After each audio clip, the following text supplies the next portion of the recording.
Welcome to another edition of the Willy Bragg Show. I'm your host, Willy Bragg. It is not March 5th yet, but it will be March 5th, day after tomorrow. But it is my birthday live stream because I will have to work on Thursday. Bad timing. I just didn't put the time off that I needed to. So that's why I am doing this on Tuesday, where I'm usually am off. However, saying that, I did something very similar last year. My birthday was on a Wednesday last year, and I had to do it on a Tuesday, which I was off on a Tuesday night. Not because I was necessarily off on a Tuesday night, which I was, because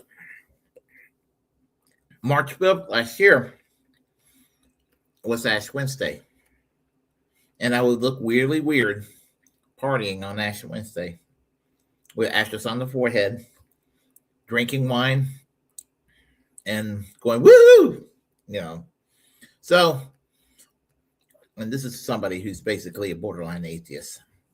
Yeah, I do Ash Wednesday. So, but anywho, I'm going to be 57 years old at 4:16 in the afternoon. 4:16 in the afternoon, Thursday. 57 years ago, I was born, and here I am in the year 2026. I just had dinner a few minutes ago. I had a little bit of Italian food. I love Italian. I went to a corporate chain, had lasagna, salad, and I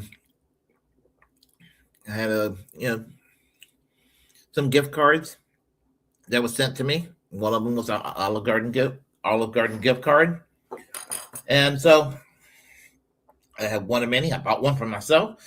Had a few others that were birthday presents. So it was like, cool. People know my taste. So anyway, what I'm going to do, I have my favorite bottle of wine right here, Moscato. And you can hardly see it, but you know what? That's okay. I'm going to go and have a glass right now. And before I do, I'll say I'm going to have guests this evening. I'm going to have quite a few guests. Going to have surprise guests, some surprise guests too. So looking forward to that. And right now we have Lurley. How are you doing tonight? And you wish me happy birthday, and you wish me happy birthday again. I appreciate that. Game.org. How are you doing, my friend? Oh, sorry. Game.film. How you doing? I'm doing all right myself. So I'm just enjoying my day off and everything. Didn't get a lot of sleep, but that's okay. This live stream should end probably around 10 o'clock, and I'll get plenty of rest then. So anyway, I'll have, as I said, I'm going to have my guests coming. My first guest should be here in a few minutes. And so I'm looking forward to it. Thank you. Thank you, Patty. Patty wished me a happy birthday. And how are you doing, Patty? I'm doing great. You know me, I got my bottle of Moscato here. And right now, I love this wine, but sometimes it's kind of hard to open. So give me a moment here.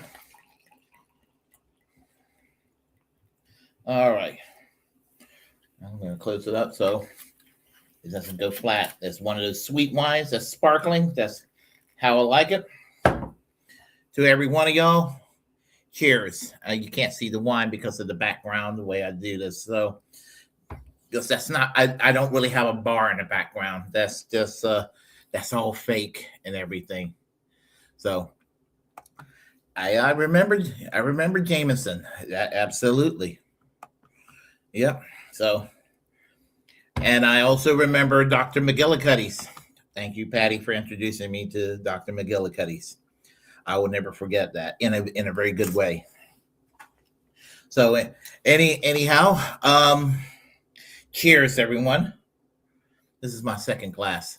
I had my first class at Olive Garden, and only had one because I have a one drink rule when I go out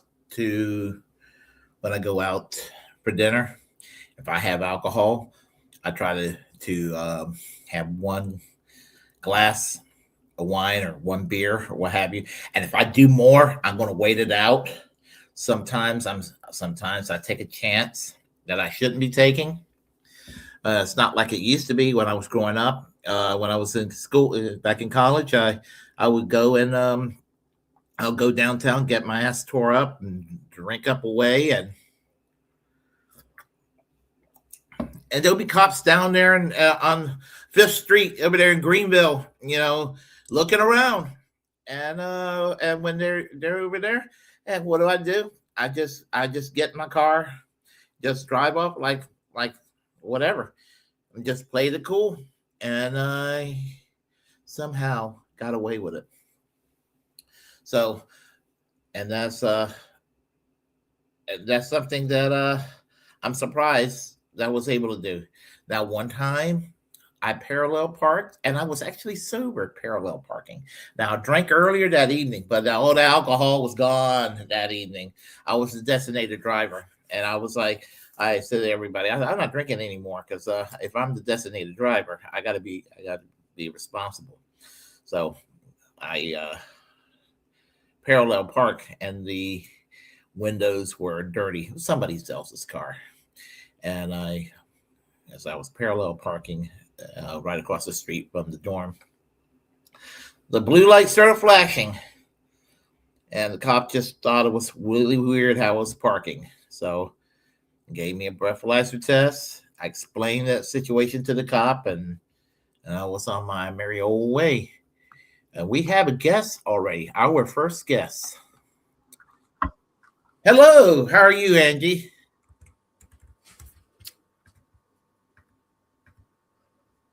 Hello? Hello. Let me see if I can hear you. Can you hear me? Yeah, I can hear you. Okay. Happy birthday. Thank you. And how are you today, Angie? How was your day? Doing pretty well. So I'm just preparing for a trip. So I'm packing up my bags and just putting together outfits, and that's going to be fun. How was your day? Well, I didn't really sleep a whole lot today. I came home this morning, and I ran some errands, and I went out for dinner tonight. A few hours earlier, I just came back, and I'm over here. I've just started the live stream a few minutes ago. So nice. And you're the first guest on the show. Oh, what an honor.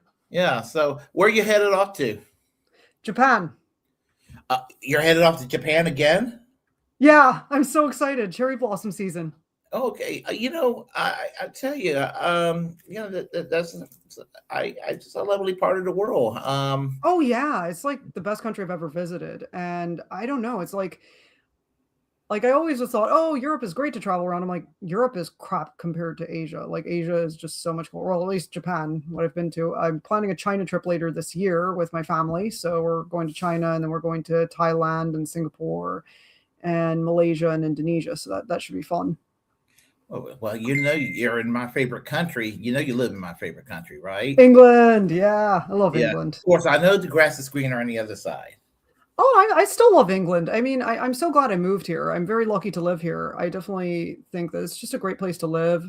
I think it's the best place to go for an American who's never been abroad before. Definitely England, because it's different enough that you're getting a new experience, but it's not so different that you're like scared or lost. Like actually, before I went to Japan, I was nervous that we'd need a group tour, but honestly, you can travel it on your own. It's so easy. The trains are very easy. They're very clean. They're very on time. Like if you thought the tube was good, the trains in Tokyo are incredible. They're just like phenomenal, like so clean, so on time.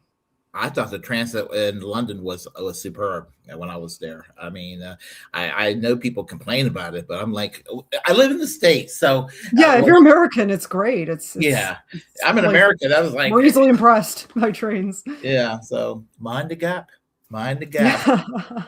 I love that. When they say that. Yeah, Oh yeah, my dad gets a kick out of it all the time. He loves the way that British people talk. He likes every single accent in this country pretty much. His favorites are obviously the Southern English, but he's just like, he loves everybody's accent. He's just very entertained by everyone. And then my mom half the time doesn't understand anybody, especially Scottish people. She does not understand them. Yeah, I try to have a British accent sometimes. And I'm going to tell you a story about myself. When I was growing up, I fell in love with British culture. So this is before puberty hit, so I still had a high-pitched voice. So when you have a high-pitched voice, you can get away with sounding English. Oh yeah, definitely. Yeah. I used to imitate an English accent in school. Like when I was around 14, 15 years old, I used to just pretend to be from England in school. Oh my God, so did I. Yeah, like I would just be like, yeah, I'm from London, yeah. And oh my God, I cannot imitate the accent very well, and I don't want to upset any of my friends. Oh my God. But like, I was fascinated with England ever since a young age because I had a British gym teacher when I was in primary school. And well, of course, every millennial, what was their introduction to British culture was Harry Potter. So I was a big Harry Potter fan when I was younger. Obviously not anymore because J.K. Rowling's a piece of shit. Oh, yeah. But then from there, it was like the Beatles. And we had a James Bond themed yearbook in middle school. It was really cool. Like we had this really talented graphic designer on our yearbook team. And it was just, he did such a fabulous job, making our school yearbook into James Bond's theme. Well, I'll tell you, for me, I'll tell you my story about England, how I fell in love with England. It was 1981, and I had a lot of free time in my hands during the summer. I didn't really interact with people, because I lived in a small town, and people just didn't understand me. I was awkward, socially awkward. So I started watching a lot of PBS. And that was the BBC America before BBC America became a thing. And I started watching Doctor Who. I started watching Doctor in the House, Butterflies, Monty Python's Flying Circus. They show those like sitcoms and comedies on like PBS. I remember seeing promos for it. Yeah, not Butterflies. Dave Allen. Even though Dave Allen is technically Irish, his show was on the BBC. Have you ever seen Dave Allen at Large? No. Oh, you need to watch Dave Allen at Large. He was tremendously funny. I mean, he was hilarious. Gosh, there's one famous actor that came from that comedy from that show, and I cannot think of his name. He's a famous British actor, and I cannot think of his name right now. And he was associated with Peter Cook too. Oh gosh, what's his name? I'm for the life of me, I would have been able to tell you his name about 5 minutes ago. But anyway, I will. But I think when it comes up, I'll tell you about him anyway. Cool. Dave Allen, I would love to play some Dave Allen, but I know what copyright. It's the worst. Things need to go in the public domain way sooner. That's what I think. Yeah. So I mean, and I hate that they do that because in a lot of ways it kind of help promote, but. Oh yeah. I remember the old rants on YouTube back in the day. It's like, why can't I just show just a little clip? It would help promote this thing. But no, the companies are just so stickler with copyright. And I understand they got to defend their copyright in order to keep their IP and stuff. There are ways around it. I mean, you can actually play a clip for 5 or 6 seconds and they should kind of talk over it a little bit, put a filter on it. Put it backwards, put Subway Surfers on the side. Yeah, there are little things you can do and all of that. So about 2 years ago, almost 2 years ago, there was a spoof on Dark Shadows on one of the podcasts I was doing, and it was funny. It was a lot of the music was Dark Shadows. But me and my co-host, we kind of talked over it a little bit and everything, and we didn't get in trouble. It's still standing. It's not been taken down. Hopefully, it will not be. So, but anyway, you said you never seen Dark Shadows, right? No, Oh, okay. Yeah. I'll tell you, sometimes YouTube will play free movies. So as soon as House of Dark Shadows becomes free to watch again, because it becomes free every once in a while, I'm Oh gonna yeah. I It's will nice having a VPN because I just sent it to the United States and I can get some free movies on YouTube that way. I've done that yeah I, before. I will forward it to you. Be like, Andy, you need to Oh, watch this. cheers. I Yeah. watched Wild in the Streets. I remember you recommended that, and I watched that with some friends, and we all loved it. It was great. In that that was Shirley I mean, not what's his name? Oh gosh, Richard Pryor's first role. Yeah. Yeah. I also liked what was the other movie? What's New Pussycat? The one you were talking about not that long ago. That's also really good. Yeah, I love What's New Pussycat. In fact, when I was in Paris, I kept on thinking about the movie, and I was in Paris for only 14 hours, no, 11 hours. Oh, So did you take the Euro the channel to get there? I went on the what's it called, the Eurostar. Eurostar from Yeah. the Waterloo Station to Gare du Nord. And it was like about, I think if I remember correctly, 3 hours. I went underneath the English Channel. It was an expensive thing. I did it in the last minute, but I was like, when the hell am I going to come back to England? So Oh hell yeah! Like yeah, I'd love to go to Paris again. I haven't been in over a decade. Last time I was there was 2015, and I went with my parents. Um, One of the things I wanted to do, but I never got to do, was make it to Père Lachaise to pay my respects to Jim Morrison. Never made it there, but I'd love to because it's Jim Morrison, and currently working on the Celebrity Trials book. So there's like two graves that I want to see at Père Lachaise, and I have chapters on. Well, I haven't written the Jim Morrison chapter yet, but yeah, it's gonna be. I want to do Paris. It's just for some reason Japan distracts me, and then just other trips.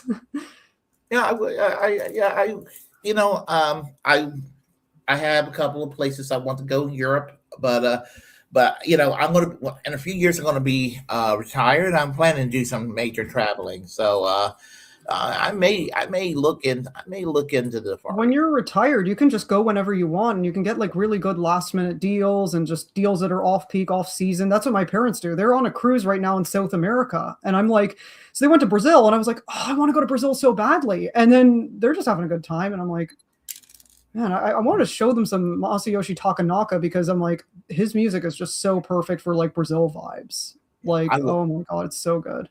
have you ever, I know you love the 1960s. You ever heard of a group from Uruguay from the 1960s called Los Shakers?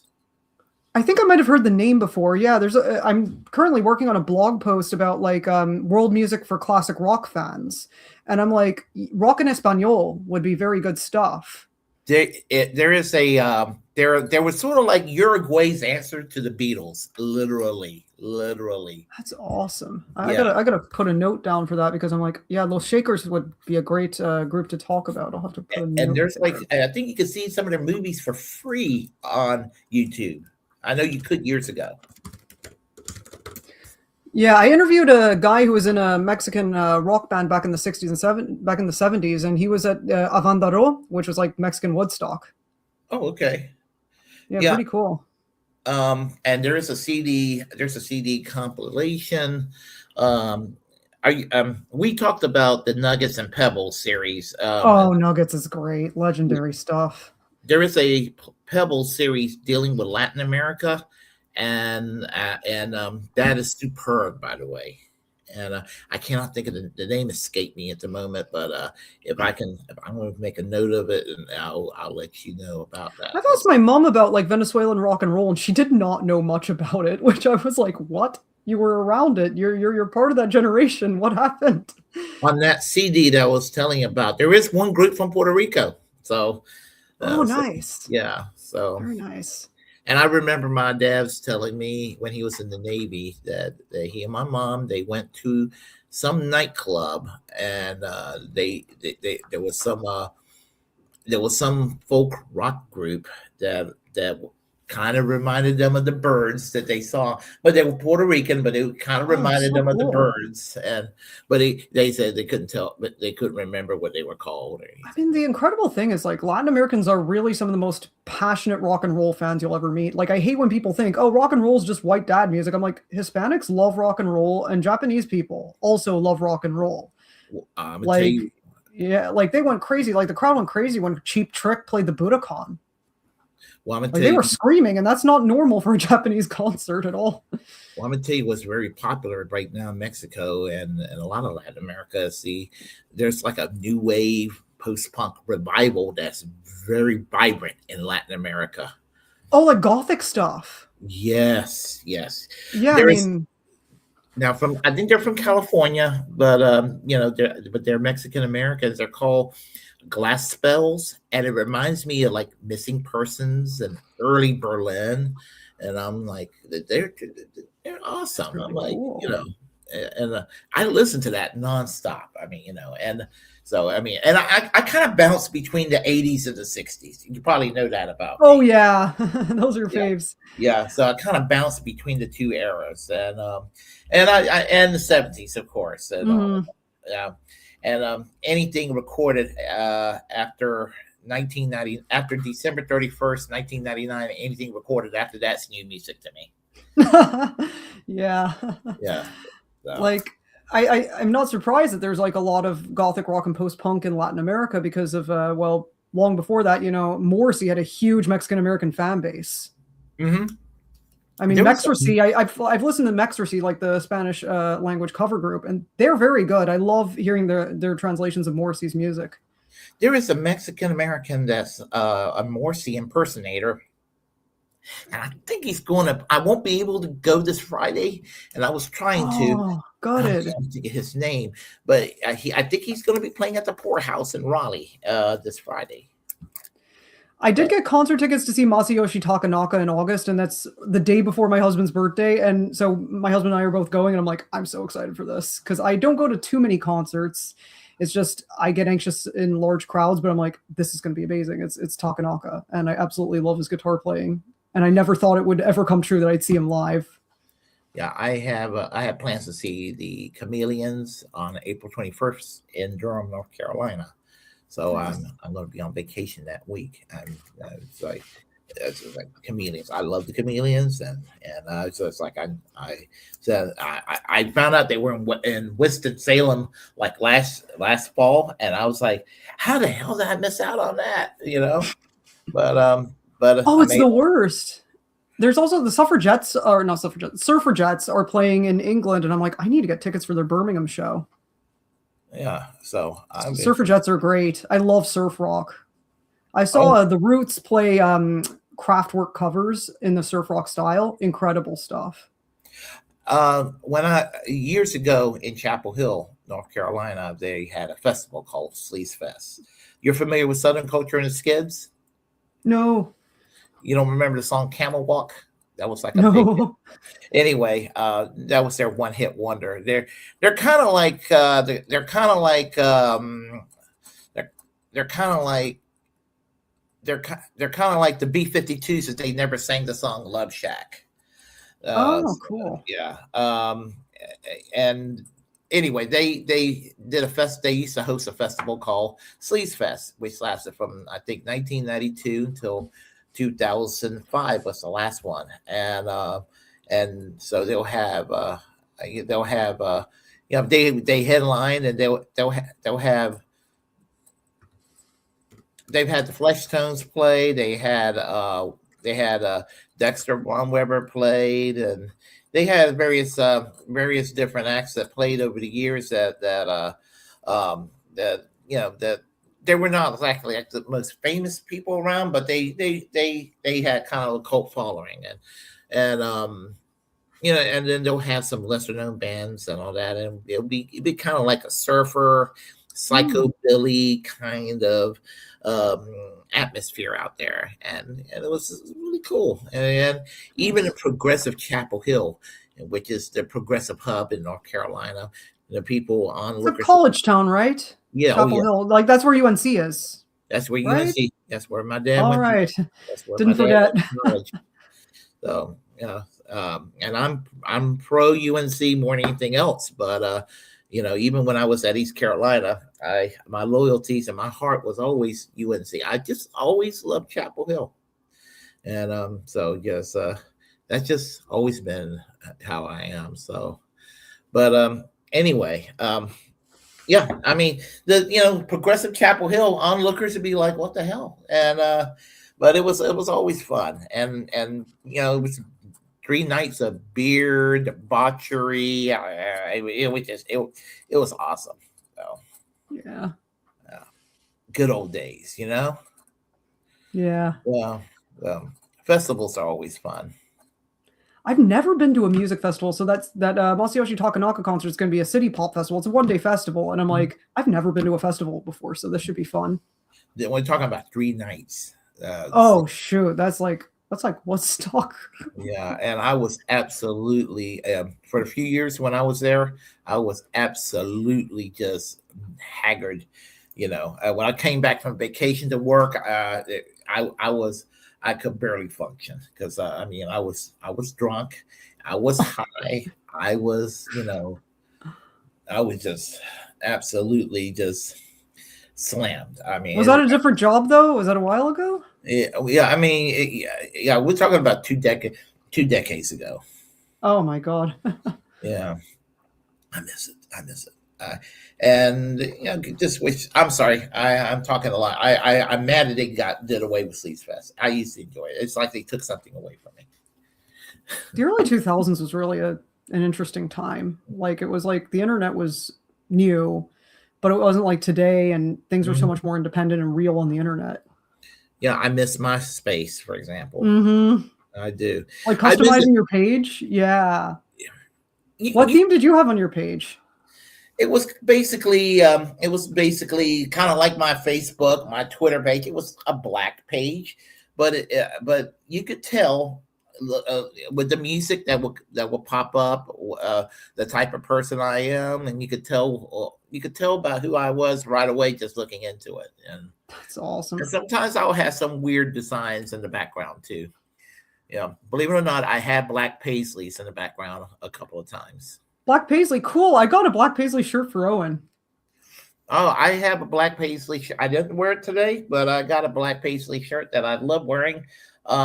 Right now, I don't feel too brave to wear it, but sometimes I wear it when I'm, actually, since I lost 50 pounds, I can wear it for the most part. It's still a little snug. It's still snug, more snug than I like it to be, but I'm a little more brave about wearing it. But I was like, I'm going to be drinking tonight and everything. I was like, I know I'm going to be expanding a little bit, and I'm going to be self-conscious about it. So I was like, I'm just going to have to wear a loose shirt.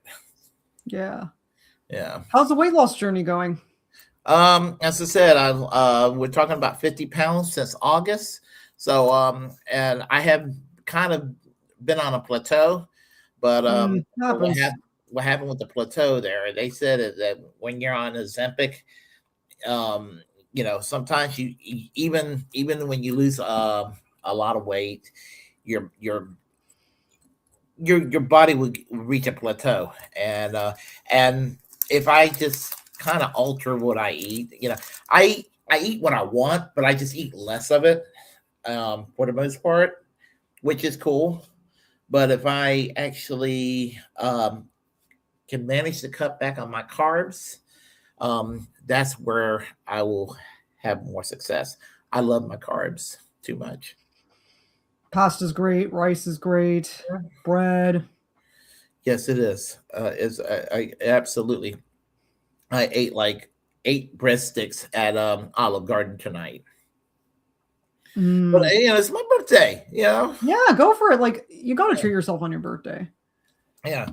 Well, technically it's day after tomorrow, but tonight is where I'm actually celebrating it because I have to work tomorrow night. So I'm doing it on this night, that I'm off. I was like, I was going to do it on Thursday. I was going to try to get it to.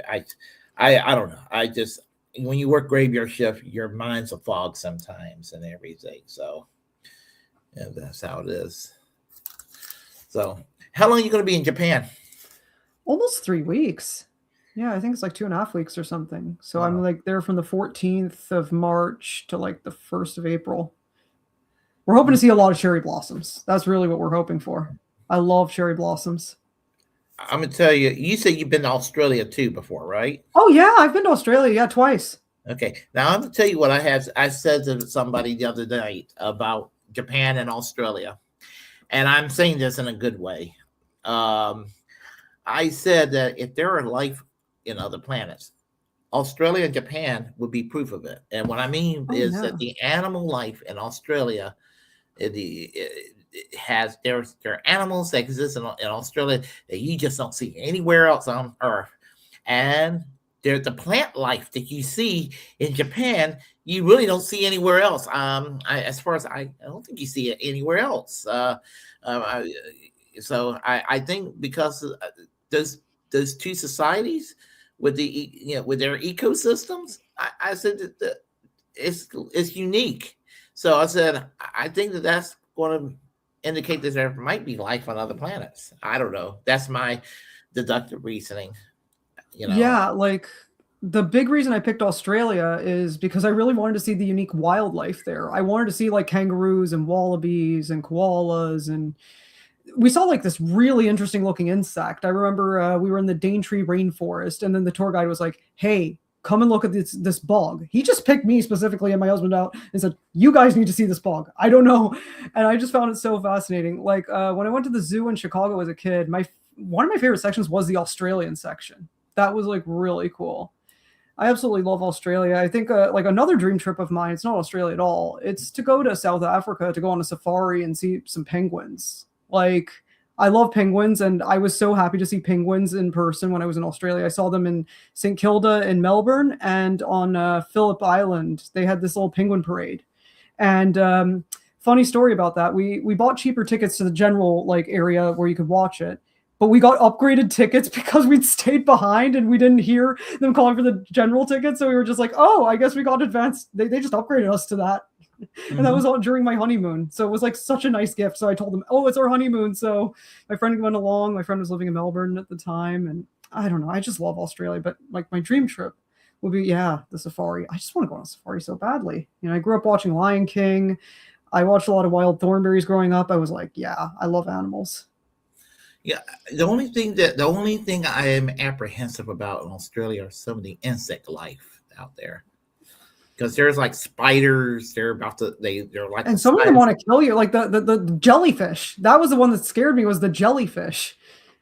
Oh yeah, and I went snorkeling in the Great Barrier Reef. That was so cool. That was like one of the coolest experiences of my life, was doing that, and then doing the Great Ocean Road in Melbourne. I got this beautiful like sunset picture. We're just like right by the coast. And it's just so beautiful. The sunset was just so beautiful there, No, and they got really good Thai food. I got a question for you. Now, since you lived in England currently, you will probably be more familiar with this than I would ever be. When you listen to an Australian accent and a British accent, is there a difference in your ear? Yeah, no, there definitely is. I think the Australian accent just sounds more southern, and there's certain vowels that sound a bit funny, like the I vowel a lot, or the U vowel, or something like that. There's certain vowels I can just tell, or the way they say no, like the way Australians say no is so distinctive. It's such a It, meme. it sounds like a cross to me. Australian, correct me if I'm wrong. It sounds like a cross between British English and Southern, like the American South English. Yeah, I could totally hear that. Yeah. I know that the Southern accent in America came from like English people that immigrated there a long time ago. And I think the Midwestern has like a bit of Scandinavian in it or something, because of like all the Scandinavian immigrants to like Minnesota or whatever. And yeah, I just wonder sometimes if my accent just comes across as like having weird, like some strange foreign influence for some reason sometimes. It does come across sounding Irish sometimes to me. Yeah, I could definitely hear that. Like a lot of like I've listened to old recordings myself. I was like, oh my God, I sound so American there. I sound so obviously American. You sound Irish to me. I mean, that's a good thing. I mean, but Oh, that's awesome. Yeah, it's the land of Phil Lynott, Rory Gallagher, Van Morrison. yeah.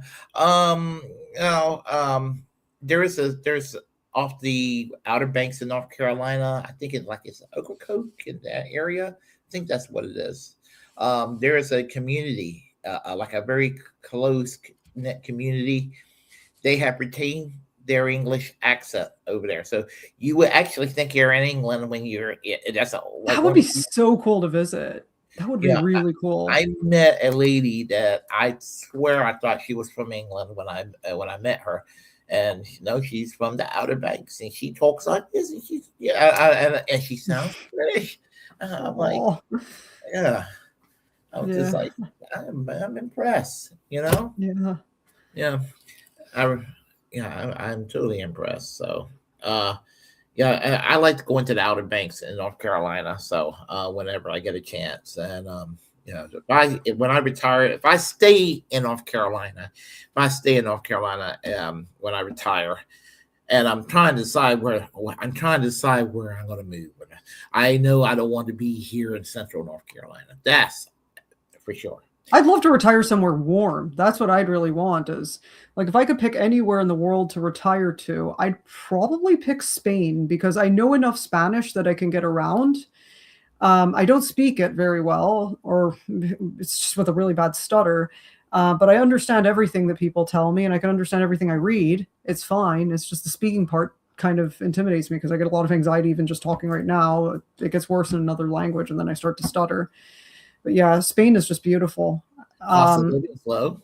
Yeah, and like of all the places I looked at, I mean, Barcelona looks nice, but personally, I'd probably pick if I were to retire anywhere, Galicia. That's where my ancestors are from, and I've seen pictures of Galicia. I never went; my parents did, and it looks a lot like Cornwall in England. I've never been to Cornwall, but I've always seen pictures of it, and I thought it was so beautiful.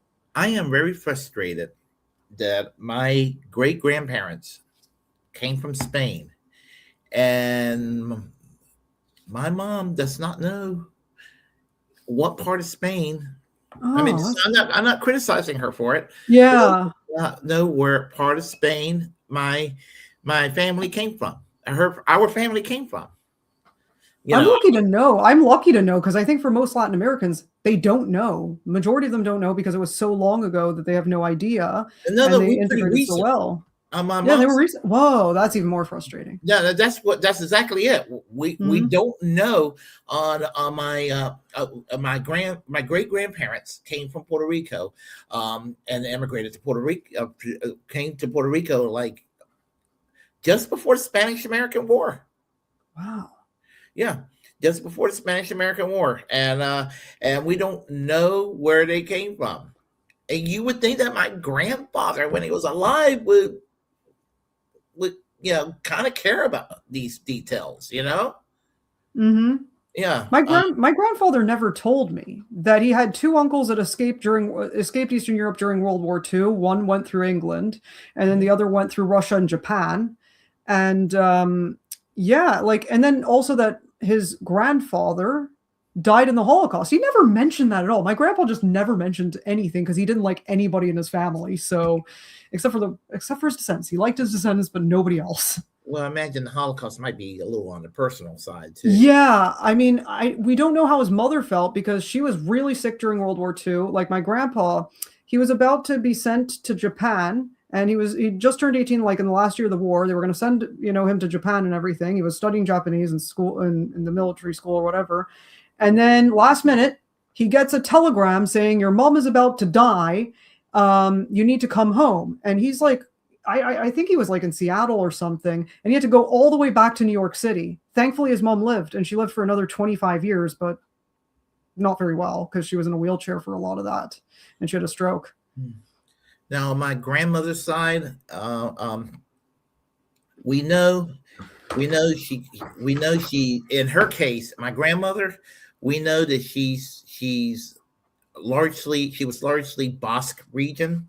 Oh yeah. And we do know that. We don't know when her family came here into Puerto Rico, but we know her family came from the Basque region of Spain, and we obviously know that she's part Taino Indian too. So, Yeah, that's really yeah. common. Like I think that is like some of the most common like Spanish ancestries in Latin America would be Basque, Galician, and then Canaries, like Canaries as well. Like I think a lot of people end up getting like Canaries on their DNA test. Even my mom got that.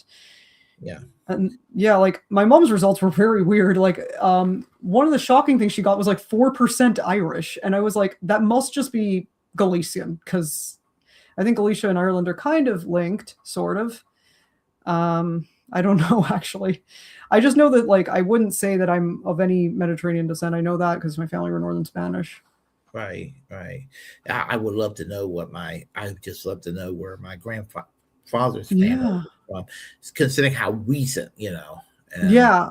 Like my great grandpa was a native Venezuelan, and I don't know what tribe. I just know he was from Trujillo, the state of Trujillo in Venezuela. And he just didn't take any responsibility for my grandma. So my grandma didn't even take his last name. Yeah, he was kind of a deadbeat. So we actually know nothing about him. I've never seen a photo of him. I only have a vague description of what he looked like. He had dark skin and pinstripe black hair and green eyes. yeah, I'll tell you something that's kind of funny when I tell people that I'm half Puerto Rican. They look at me and say, "No, you're not. No, you're not. No, you're." I mean, it's just like, yes, I am. Yeah, I got the same thing too, but then like I remember I had this one friend who's Puerto Rican in uni, and at first he did not believe I was Hispanic. But then when we started talking, and the more I talked about like my upbringing, the more I talked about my mother, the more I talked about my grandma because I was raised by my grandma as well, he was like, "Oh, you are the real deal. Like you understood everything the lunch ladies in the cafeteria were saying in Spanish. You could see a few words." But yeah, like I remember as a kid, I had one of those gold bracelets. That's like the most Hispanic thing ever, is to have the gold bracelets. The your mom's watching telenovelas. You're listening to salsa merengue in the house. My dad had like a huge cabinet full of like Venezuelan memorabilia. He called it his Venezuela museum. And yeah, he just really loves Latin America. My dad's a white guy who just absolutely loves Latin America. Like it's his favorite part of the world, I think. It's just he's fascinated with the Spanish language. yeah. As I said, people, we lived at a time in the 70s and the 80s in North Carolina where there was hardly any Spanish-speaking people around, and so if somebody spoke Spanish, you were like, "Oh my God!" Like if somebody, Yeah. it was like if somebody was speaking Russian. It was like if Yeah. somebody was speaking, uh, Japanese or Japanese Greek. or yeah, it was, it was, the language was just not that accessible. You hardly seen anybody who was Hispanic. That just became a thing in the 1990s all of a sudden. But Yeah, like I grew up in the late 90s, early 2000s in Gurnee, which is a town that is right next to the Illinois-Wisconsin state line. And it's kind of equidistant between Milwaukee and Chicago. So it's like an hour to get to either of those cities. And I remember when I was a kid and we were out in public, my dad would just be like speaking in Spanish whenever he didn't want the others around us to understand what he was saying. And because it was such a lily white area, I was like the one half white, half Hispanic person in the class. I remember being like the one mixed person there. It was one of the weirdest. It was a very weird experience because people didn't realize it was mixed until they saw my grandma come in or my mom come in. And then it's like, oh, yeah. So, yeah, they just knew. well, that was the thing. When I was growing up, the little town I grew up is called Hosky, and it's like it's in the northeastern part of the state, and this tiny little redneck community. It was kind of it was a kind of place that was as I said, they just didn't take too kindly to outsiders. That's what it was kind of like, Oh, and how'd so. your family end up there? My parents met in Puerto Rico when my dad was in the Navy. They got married, and then my dad went to grad school at East Carolina. Got his he got his undergrad at UNC, but he got his master's at ECU. And then he decided to go teaching, and it was two parts of the state. It was in Statesville, North Carolina, which he's sorry he should have gone to Statesville, which is near Charlotte, but it was a Hosky, which was closer to the Raleigh area where he lives. It would be closer to the family, so he chose a Hosky, and that's how we ended up there. And the people there, they just did not take too kindly to. We were just outsiders. We were just. Isolated. I mean, we hardly anybody talked to us. I mean, we would just ignored, Oh, God. and so it was just kind of that was what it was like growing up. I mean, things are different now, but back in the 70s and 80s, I mean, it wasn't like we weren't going to get lynched or anything like that. I mean, it was nothing like that. But people just looked at us as odd. We were just odd. Yeah, like it's crazy how much more diverse America is now, like in all the places, like everywhere. Like Ireland got much more diverse. Like as I was like living there, I lived there for like a decade almost, and yeah, it became very diverse. Like I started hearing more Spanish, I started hearing a lot of other languages. Like when I was at my citizenship ceremony, there were a lot of African Asian people getting citizenship. When I was when I was in Ireland, I mean, the difference between there and England was I didn't see skyscrapers in Dublin the way I did in Oh London. no. Yeah, but as I said, I saw a lot of minorities as far as tourists is concerned, but it was still, I remember somebody asked me years ago when I came back from England. One young girl I used to work with, a black girl, she was like, "Are there any black people in England?" I said, "Looks just like Raleigh." It's just like There's Raleigh. tons, like Brixton. If you go to like Brixton, like there's a lot of areas that are like a lot of Caribbean people. Yeah, I said at that time I said, or if you go to Birmingham, like you go to Birmingham, yeah, there's definitely a lot of black people in Birmingham. Yeah, so I had to tell her that. I was like, it's roughly. I said England. Even in Ireland, there are like, yeah, their most loved rock star was half black, Phil Lynott. Yeah. Yes. You're talking about Thin Lizzy, right? Yeah, Thin Lizzy. Yep. Yeah. There you go. I weirdly compare him in a way to Pushkin. Like I like to compare Russia and Ireland for some reason, and like it's interesting that both Russia and Ireland, their most loved rock star is a mixed race man from their country. So there's Phil Lynott for Ireland, and then Victor Tsoi for Russia, and then like one of Russia's best known poets was black, Pushkin. And then there's Lynott in Ireland, which a lot of people don't really see him as a poet, but I see him as a poet. He wrote a poetry book, Songs for While I'm Away. And like his lyrics always seem very poetic, and I like how unpretentious they are and how real they are. Well, speaking of poet, I shared the same birthday with Marquis Smith from the Fall. Oh, cool. March 5th, 1957, Marquis Smith.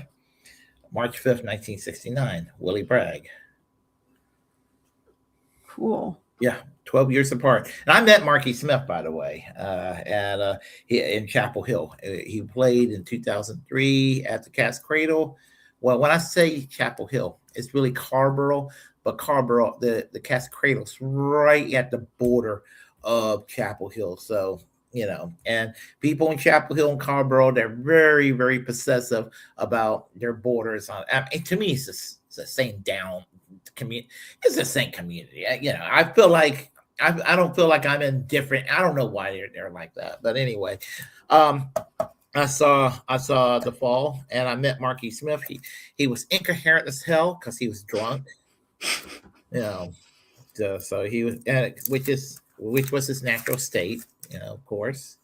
I don't know too much about them, but my favorite song is by them is their cover of the Kinks' Victoria. I thought that was really good. I think the Kinks songs translate so well into punk, and that's why I love their One for the Road album, the live album from 1980. They were meant to cover Kinks, I think so. I love the Kinks. Yeah, but I remember when he died in 2018, I was just like, oh shoot, respiratory issues he had and everything.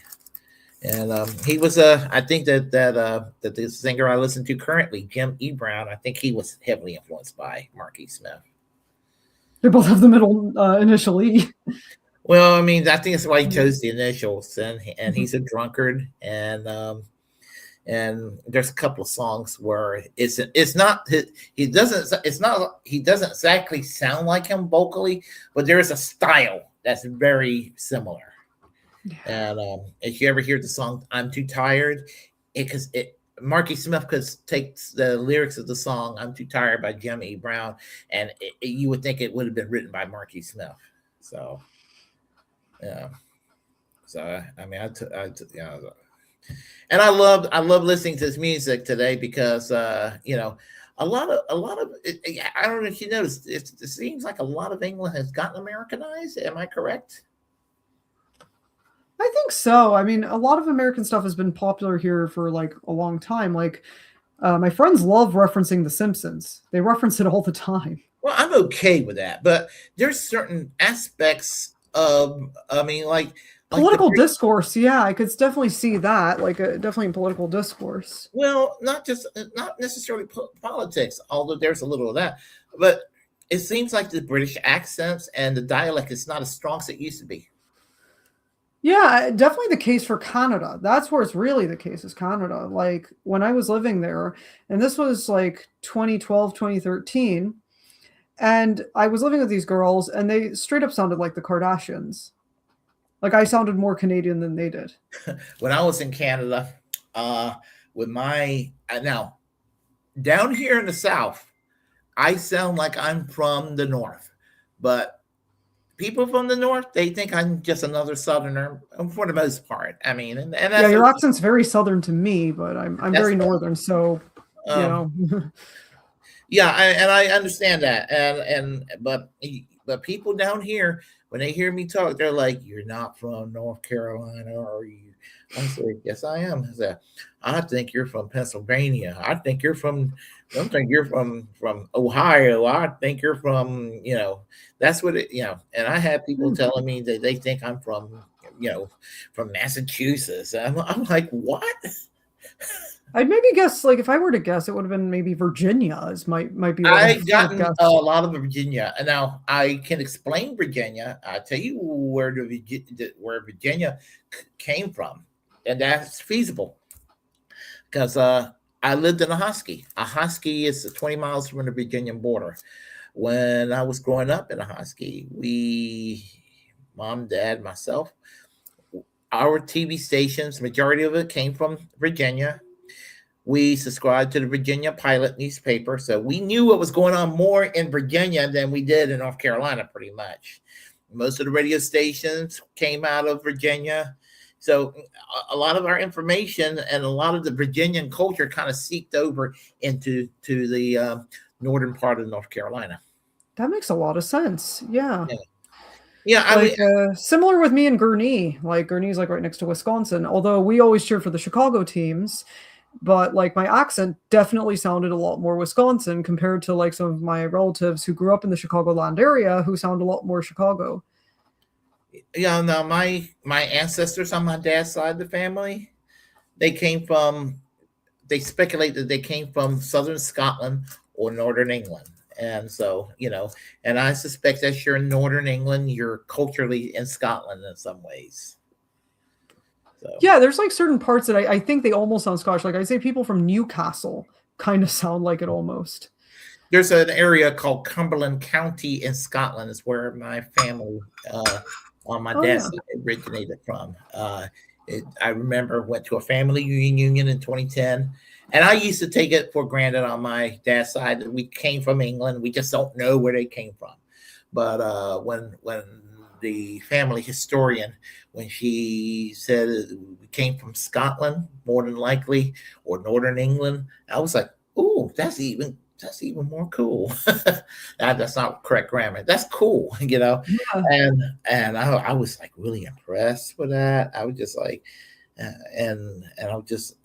We don't know when they came to Johnston County here in North Carolina, but I am going to make an educated guess because I think it was sometime between 1607 and before the Civil War.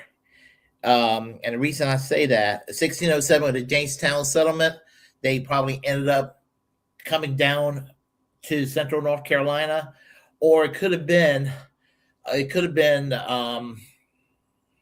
somewhere in between. But during the Civil War, the Johnston County Courthouse burned down. So all the records were gone. So we don't know when they came. We don't know when they came here. And so which is kind of a shame. That's sad. Yeah, because I would love It's so to. important to like preserve records. Yeah, I mean, I would love to have known that. So, and one day I'm going to try to. One day when I get a little bit of free time, I'm going to try to find out. That would be cool to find out. Yeah, see who they were and all of that. Yeah, like I think the furthest back my uncle was able to trace, so this wouldn't be on the side that my last name comes from, but my grandma, my dad's side's last name, I think they originally came from, I was always under the impression it was Lithuania. No, it seems like it was Belarus, actually. And Belarus is where Molchatama come from. So that's really cool. Oh, they're great. They're great. I saw them last year. In fact, when I saw Jimmy Brown and Lebanon Hanover several months ago, somebody, there was one person in front of me that had a Mochadoma T-shirt. I was like, "You were at that show in February this past year, weren't you?" He said, "Yep." I said, "So was I." So it's great stuff. I love that band. Yeah, I do too. I mean, and Eastern Europe. I mean, Eastern Europe's cool. I've always wanted to go to Russia, and I'm just so sad I'll never make it to Russia probably in this lifetime. And I'm like, I'm so sad. You will. I hope so. Yeah, I'll probably live a life. Yeah, I mean, I think I don't think that war is going to last forever. I mean, I want peace. I don't care for Putin. I don't care for Zelensky. I'm in nobody's side except for the good people who are in both Russia and the Ukraine, the innocents. I'm for the innocent people on both sides. Bravo, well said. Yeah. And so that's where I stand on it. And but the music from the Ukraine, music from Russia, music from Belarus, Poland, you name it. I mean, good stuff. Yes. Like Eastern Europe, people underestimate it. It's really cool. Like I found Eastern Europe to be like a lot cleaner.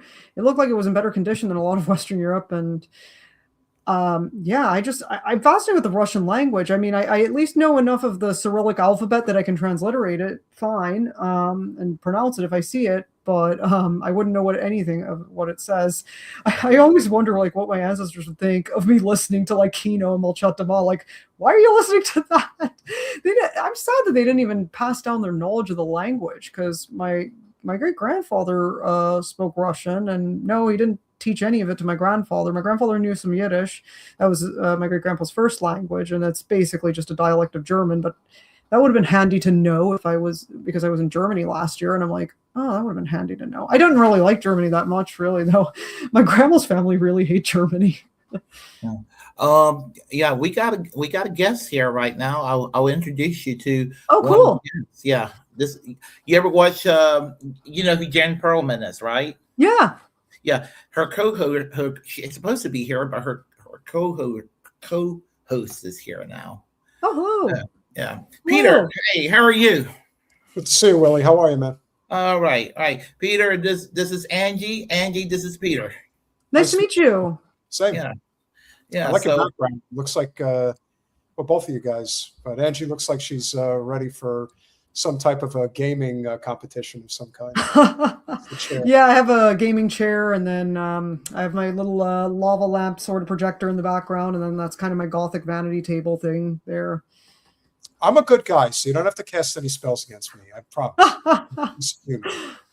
Happy birthday, Willie. Oh yeah. Well, technically it's technically on Thursday, but I'm off tonight, so I'm celebrating early.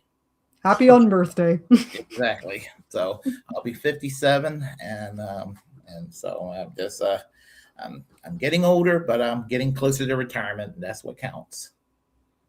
Yeah. A little bit more levity and freedom. Yeah, yeah. And Angie and I were talking about, she was talking about her. Now, I have done some traveling in the past, but she puts me to shame as far as the traveling. She's done some extensive traveling around the world. So, and I would love to do some more traveling. I've done my fair share now. So, well, I finally made it across the Atlantic for New Year's. I went to Ireland, which is my father's side of the family. So I was able to finally get there, and it was better than expected. And you used to live in Ireland, by the way. Yeah, that's where my husband's from. My husband's from Killarney. Oh, very nice. Well, I wasn't able to get to the western part of the country, but from where I was able to go, obviously Dublin was where we started, and I was able to get to a couple of different places. Northern Ireland was interesting because obviously went to the Titanic Museum.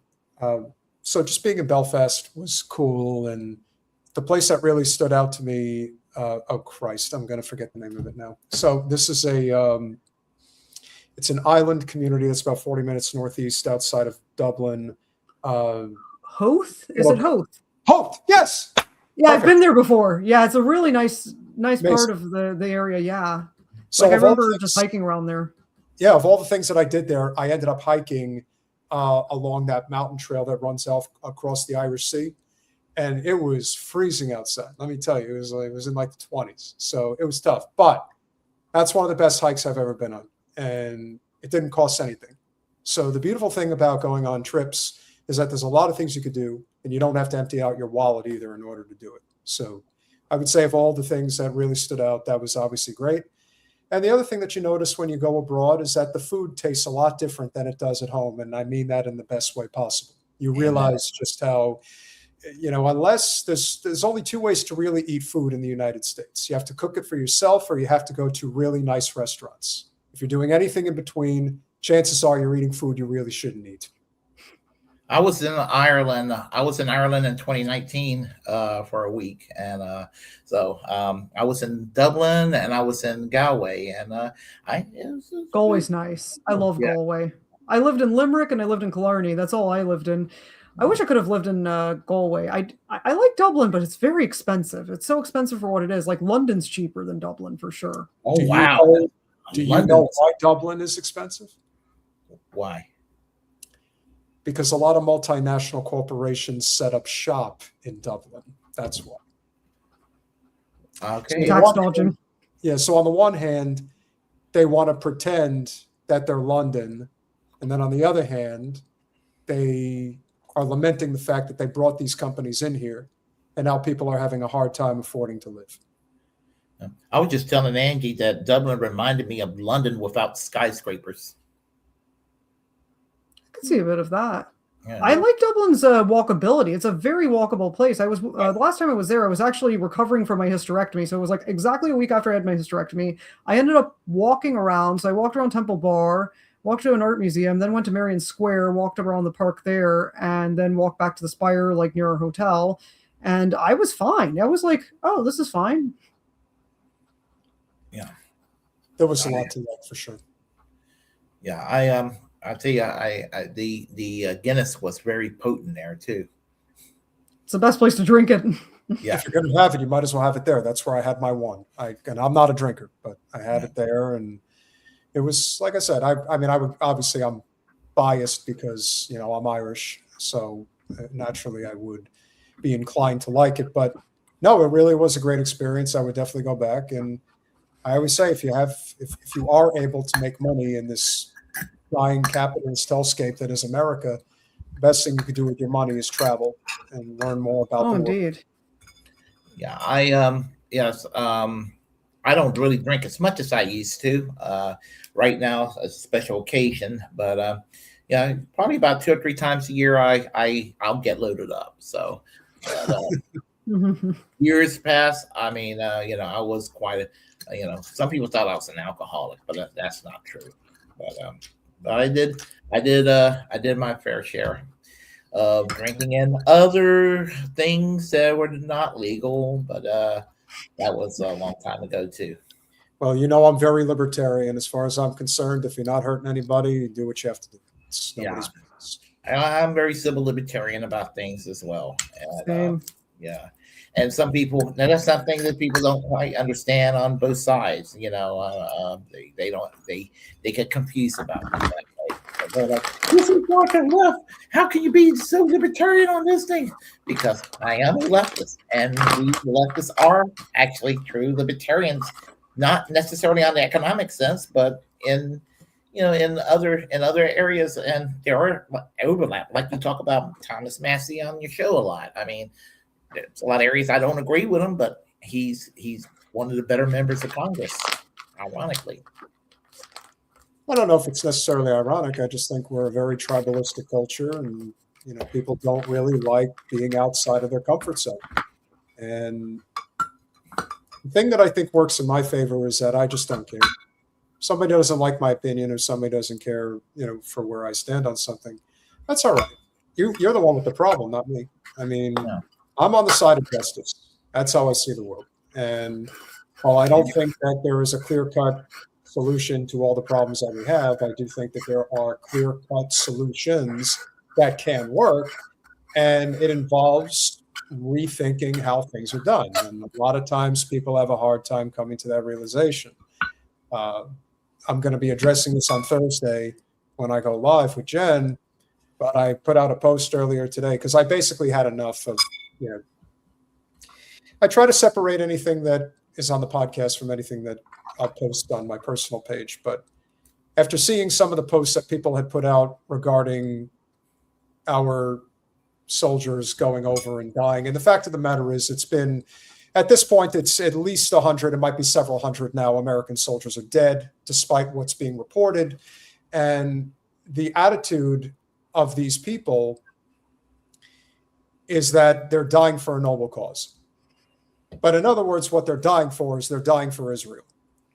And I ended up putting out a post just basically making it very clear that if anybody was wondering where I stood on this whole thing, I do not think Israel not only doesn't have the right to exist, but it doesn't have the right to control our country anymore forever. And the people that decided to respond to the post, many of whom said that they'll never speak to me again, I don't care. That's fine. You don't have to. But the fact of the matter is, most of them that said that were Jewish and from affluent backgrounds. And this is a class war.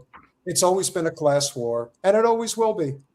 And the people that are from working class backgrounds, like Jen's family, Keaton and Russell from Due Dissonance, Katie Halper, I could go on, but there's something to be said for recognizing that the majority of people that are truly on board with what's going on right now, they're coming at it from a very privileged, comfortable place in society, saying that this is a good thing. The people that are not from that position, which pretty much makes up about 90+% of the US population, don't agree with them. And let's not even get started with how the rest of the world feels about Israel, because the fact that you've already got France involved in this mess, which just goes to show you how few friends Israel truly has. We have opened up a can of worms, the likes of which I really don't think this country truly understands yet. They don't, but they're going to find out very fast. I lost a 20-year friendship with somebody over that issue, a Jewish friend, and he pretty much canceled me over the issue, because 20 years ago, I mean, I'm not Jewish, but I was a liberal Zionist 20 years ago. I'm not now, because once you start to study the issues and everything, you see what happens. You can see why the country should have never existed. This is not knocking down Jewish people or anything like that. There needed to be an alternative to Zionism, and it can't conflate it with Judaism. So, that's where I stand on that issue. And that genocide is in Gaza is that's unacceptable. Anybody who sits there and think you should turn that place into a parking lot. I mean, do I really need to be friends with somebody like that? I mean, the thing with Zionism is it's so embedded into Jewish institutions like JCCs, JCC summer camps, synagogues. It's not every single one, but it's a lot of them. And it's just so pervasive, this attitude. I mean, I remember I was originally a Zionist too when I was younger. I was born Jewish. And like, I only went to Hebrew school for 1 year, but like, I was supporting, of course, Jews. Yeah, we have a right to feel safe, of course. And yeah, Israel was kind of seen as the backup plan, so to speak. And like, when I went to Israel, I went on Birthright because I was like, I need to just see something else. I was like, okay, where's a free trip I can take? Oh, I can take this free trip. Okay, cool. I'll take it, even if I'm going to be propagandized. And the propaganda did not work on me. I ended up getting kicked off the Birthright trip halfway through because I had a mental breakdown. I ended up, Hi, Jen. How are you? Doing well. Hey, Jen. Hey, Willy, happy birthday. Hey, Jen, how are you? Thank you. Jen, this is Angie Moon. Angie Moon, this is Jen. Oh, Peter, this is Jen. Jen, this is Peter.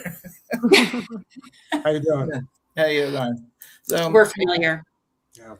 Yeah. So I'm helping myself to a little bit of spirits here, and I'm celebrating a little bit early because I had to work Thursday night. So that's what I'm doing right now. So yeah, like my story basically, going on Birthright, seeing Israel for what it was, and then I was like, yeah, I do not support Israel anymore. Like as I was leaving the country, I was in the airport in the security queue. I got like the second highest like security thing, so I was in the same queue as like the Muslims, and there were these two American hijabis right in front of me, and they had every square inch of their bags searched, and they were just taking everything out and just throwing it around.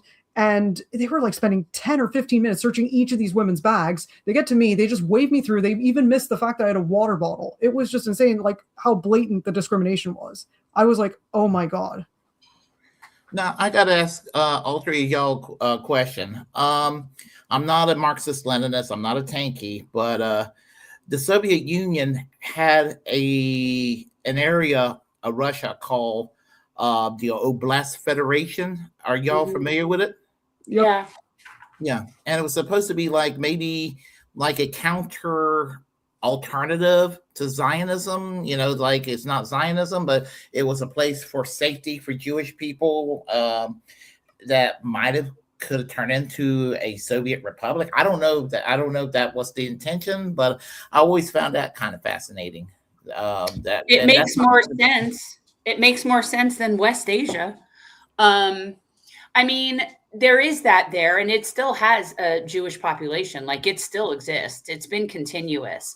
I don't know when they were first choosing to go into Palestine. I know they were looking at places in Africa. I know they were looking at Argentina, and there were certain places. I don't know time-wise when the Russian oblast happened versus when the creation of the Jewish state. I just know it exists. That's all I really know about it. Yeah. It was like in the 20s and the 30s. They were. Yeah, that sounds about right. Because I think the whole like Zionist movement like started earlier than that, and they picked Palestine, and it was like Herzl. That was like a long time ago. My grandpa's uncle actually knew a lot of the founding fathers of Israel. He was like Chaim Weizmann's like right-hand man. Like he was very close to Chaim Weizmann, my grandpa's uncle, and so he knew like a lot of those founding fathers of the country. He knew like prime ministers and stuff, like first name basis and stuff. Like he'd been photographed with them, and yeah, it's just crazy that that's in my family tree right there. And like I have a lot of respect for that relative. His grandson refused to serve in the IDF. And that is just incredible. Like you go from knowing the founding fathers of Israel to refusing to serve in the IDF. I will tell you something that's interesting. So now we're looking at that autonomous oblast was formed in 1934. My great-grandmother, my family all left Russia at the turn of the century because of the pogroms. So I can understand why possibly come 1934 that any Jewish people might be a little bit leery of going back to Russia. That would be my thought. Like I can see why that would be a concern. Absolutely. That's what I always hear is like, oh no, we can't just have our own state in Eastern Europe. They hate us. I'm like, yeah, but it's like I have actually thought about East Prussia, which was part of Germany. Since they were abused by Germany, that hey, why not get it? That to me, I thought that would have been a less controversial than sticking it over there in Palestine. Even when I quote unquote supported Israel, I was like, did it have to be in Palestine? I've always even back then thought, why there? Well, strategically, also that's a geopolitical thing. I mean, that's a geopolitical point of American empire. So if that wasn't where they had created the Zio state, then they would be doing something else there. Like my thought is if the Zio state didn't exist, then Western hegemony would still be bullying the crap out of the Palestinians and trying to take that region. That's what I don't think, because it has nothing to do with Judaism. And and that's I was just telling Peter, and I was telling Angie that I lost a 20-year friendship with somebody over this issue. That somebody basically canceled me because we could not reconcile over Israel. I mean, he took a very harsh line on Israel, and he wants to turn Gaza into a parking lot. And he thinks that Benjamin Netanyahu is too lenient. I'm like, Jesus Christ, Do you wonder how you had friends like that? How do you have friends like that? Well, he didn't use progressive on everything else. Huh? Is he like one of those that's like progressive on everything else except for Palestine? Because I do see. Well, he was kind of that. He turned right wing. He used to be a lefty guy, and he lives in California. And he used to be a lefty guy, and he thinks that anything to the left of anything to the left of Ron DeSantis is a communist these days. So. What happened to him? It's a person who lives in fear. Yeah, that's the problem with a lot of people. They just live in fear. And he thinks that Gavin Newsom is hardcore left. Well, I wish. No, fear is a big problem, and that's projection that comes from a lot of people that they're recognizing that they don't have the same control that they once did. And when they used to call the manager, as I would put it, because it's a Jewish trope, but the whole thing about I'm going to tell on you, I'm going to get you in trouble, I'm going to tell the banks not to do business with you. Well, for a very long time that worked, but it's not working the way it used to. Because too many people are now aware of what's going on. They're also going to find out very quickly how much this country secretly hates Jews, and that part of the reason they're tolerated is because of capitalism. You take capitalism out of the equation, and if they don't have a reason to work with them, they're not going to work with them. And they're isolating themselves pretty much like lepers. That's what they're doing. And they're doing it in a speed run, which is even more hysterical because the only thing that these people typically understand, and I'm speaking specifically of Jews and Zionist Jews that live on the upper echelons of society, they have been used to living a certain way for a very long time, and they don't know how to live any other way. And when the rug eventually gets pulled out from under them, and it's starting to get pulled out from under them, they don't know what to do. They're just at a loss. So I think a lot of them are going to have nervous breakdowns. I think that's going to be part of what's going to happen. And like I was saying before, when I made the post that I made, and this one of all the people I'm going to have to address on Thursday is this woman who was born in Scarsdale. She's lived in Boca for the past 30 plus years. She drives a $150,000 car. But she's a liberal, so she's a special person, and she cares. But in reality, they're no better. They're all the same. And I am looking forward to this finally unraveling itself. And hopefully we're going to come out on the other side with some semblance of a revolutionary moment here that we can, make good on, because we desperately need it. I fear for the worst in many respects, because I still think that the Israelis have a death wish, and I think that they will drag us to hell with them if they can get away with it. And to me, that's always been the biggest fear. When is the Samson option going to be employed, and is Netanyahu prepared to go the whole way and potentially drop nuclear weapons? And I think that that's something that we all should be concerned about, because the tide has turned against them very fast. They have no idea what can of worms they opened up with Iran. They have no idea how bad this is going to get. And it's already getting bad, because you're already seeing it. You know how I know for a fact it's getting bad?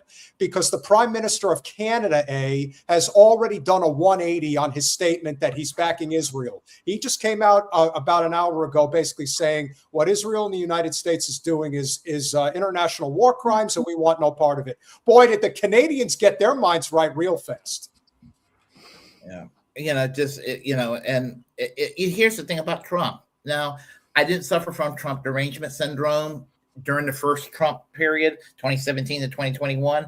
In my opinion, he governed slightly to the left of George W. Bush, but now he makes George W. Bush look like the Paul Wellstone we never had as president.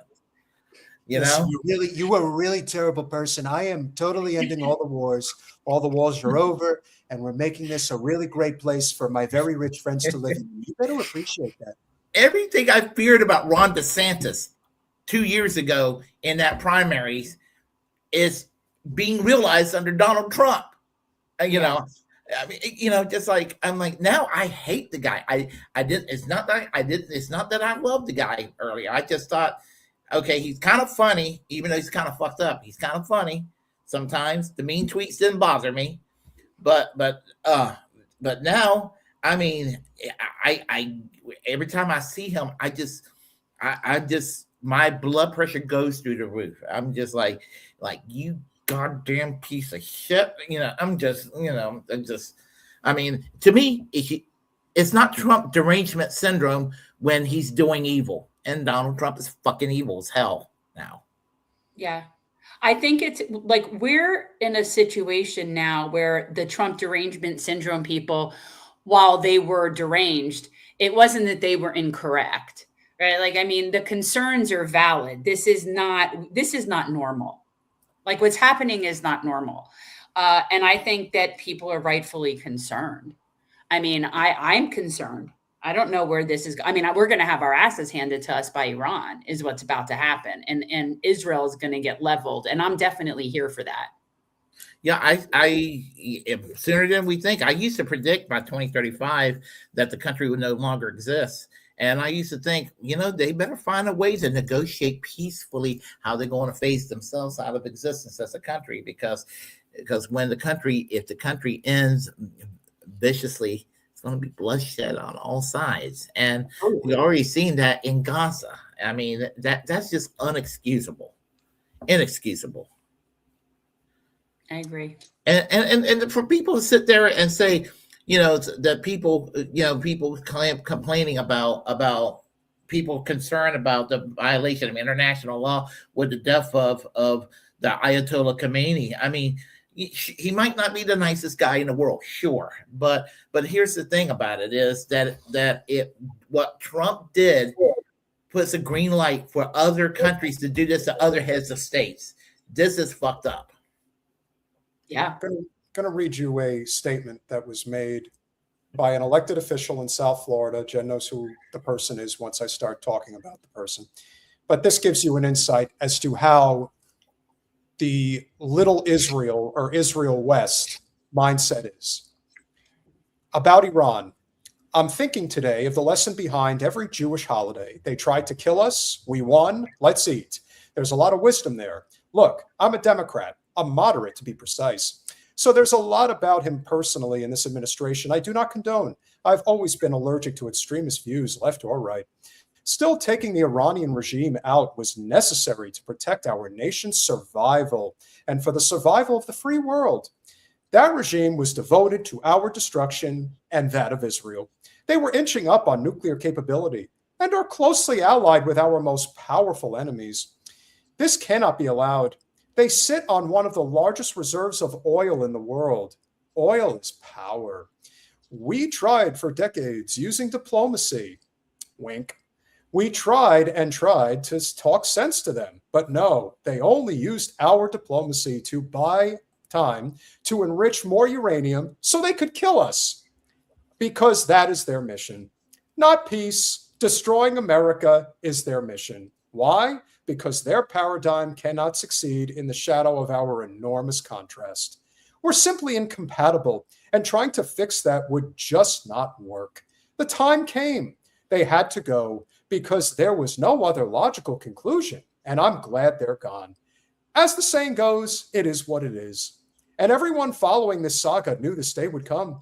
We fought the feeling off, but we knew. Frankly, getting to that is the easy part. Tragic, but necessary. The hardest part comes now, steering toward a modern, free, and benevolent future. Freedom is not free, and sadly, in the world we live in, freedom gets paid for with blood. Now, don't get angry with me for telling you how the world works. I didn't make the rules. May time pass quickly with few casualties, and may a lasting peace and freedom flourish afterward. Was that Josh Levy? No. Wow. It's something you would expect him to say, but no, it's even worse. Who was that? Who was that? Our Cuban friend. Huh. Interesting. Our Cuban friend. Hines. Oh, okay. I'm not surprised. Who's Hines? Not going to mention their name. It doesn't matter. No, yeah, he just mentioned the name of the town, but that's pretty pathetic. And it's it's a reflection. It's a reflection of how they think. And the fact is they are isolating themselves. There is a very high likelihood, like I said, that at least a couple of hundred US soldiers are probably dead now. Oh, we're never going to get the real numbers until there's people start reporting people not coming home. Remember, this is what happened. Yeah, that's what happened in Vietnam. You can't. Vietnam is the same story. You know, in Vietnam, you didn't know until after the Tet Offensive that things were getting really bad and that a lot of bodies were in caskets. And then eventually on CBS Nightly News with Walter Cronkite, they had they had the aircraft carrier that I guess accidentally showed, just this entire extension of, flag draped caskets, and that changed the opinion. And yet we still ended up in Southeast Asia for another 6 years. So this is just a different time now because the US de-dollarization is in full effect. BRICS is real and they're coming for us. And we don't have a lot of friends out there. As much as people hate Israel, rightfully so, a lot of people hate the United States too. Oh, yeah. Well, I'm an American, obviously, and I'm not going to say that I want this country to eviscerate, but I see how this country conducts itself around the world. I see how this country conducts itself towards citizens.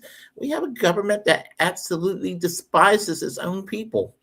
They execute people on the streets with these ICE thugs, and they're not going to go provide health care for people. They try to find ways to bust unions, not just in the private sector, but now within various state governments around the country, with introducing right to work laws and all of that. They're just an assault against all these hard-won rights that we had that were minimal, but they were something. And what little bit we gain out of the New Deal is slipping away from us. I have been on both sides of the economic ladder. I have done well. I have done very poorly, and I've done well again.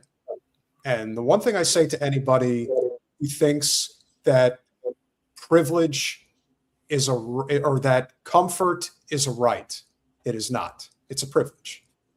And there are way too many people that live in the United States that think that comfort is a right. And they're going to find out very quickly that it isn't. And no one's coming to save them. And nor should they. I don't sympathize with people that think the way that they do. I just don't. If they get hurt, if their family gets hurt, no one asks for this. But it's like we did a video the other day about the fact that Israelis have a celebration every year in which they mutilate and burn cats and dogs alive. Now, as far as I'm concerned, I know that it's very difficult to get past the fact that they don't value anyone who isn't Jewish and Zionist, and that everyone else is either Goyim or just inhuman in their mind, hence why they could commit genocide. But when you torture cats and dogs, you're beyond saving. Like, you're beyond saving. Like, to me, you just, as Jen likes to say, you need to be lanced off like a boil. And whatever they choose to do on their own, that's fine. I don't care what they do. They just need to get the fuck out of our country. And they need to get the fuck out of our government. And that's what's coming. And you know what? When we go to DC in 6 weeks, we're going to run into some people that, I might have a problem with. And we'll see what happens. $35 bail money. $35. You need to have $35 on you for bail. So I know that's what's going to happen. I know that around the various states, you have some of these state governments that have these anti-BDS laws, and I don't understand how they choose to have anti-BDS legislations specifically for Israel. Now, I know nobody's pissed off with Norway, whatever, but let's say Norway's fucked up or something, you know, to have Norwegians to have pledge of allegiance to Norway over the United States, people would think that's unreasonable. So why is it not unreasonable to and I'm not exactly the most patriotic person in the world, but you know, to sit there and say you got to be more patriotic and loyal to Israel than your own country.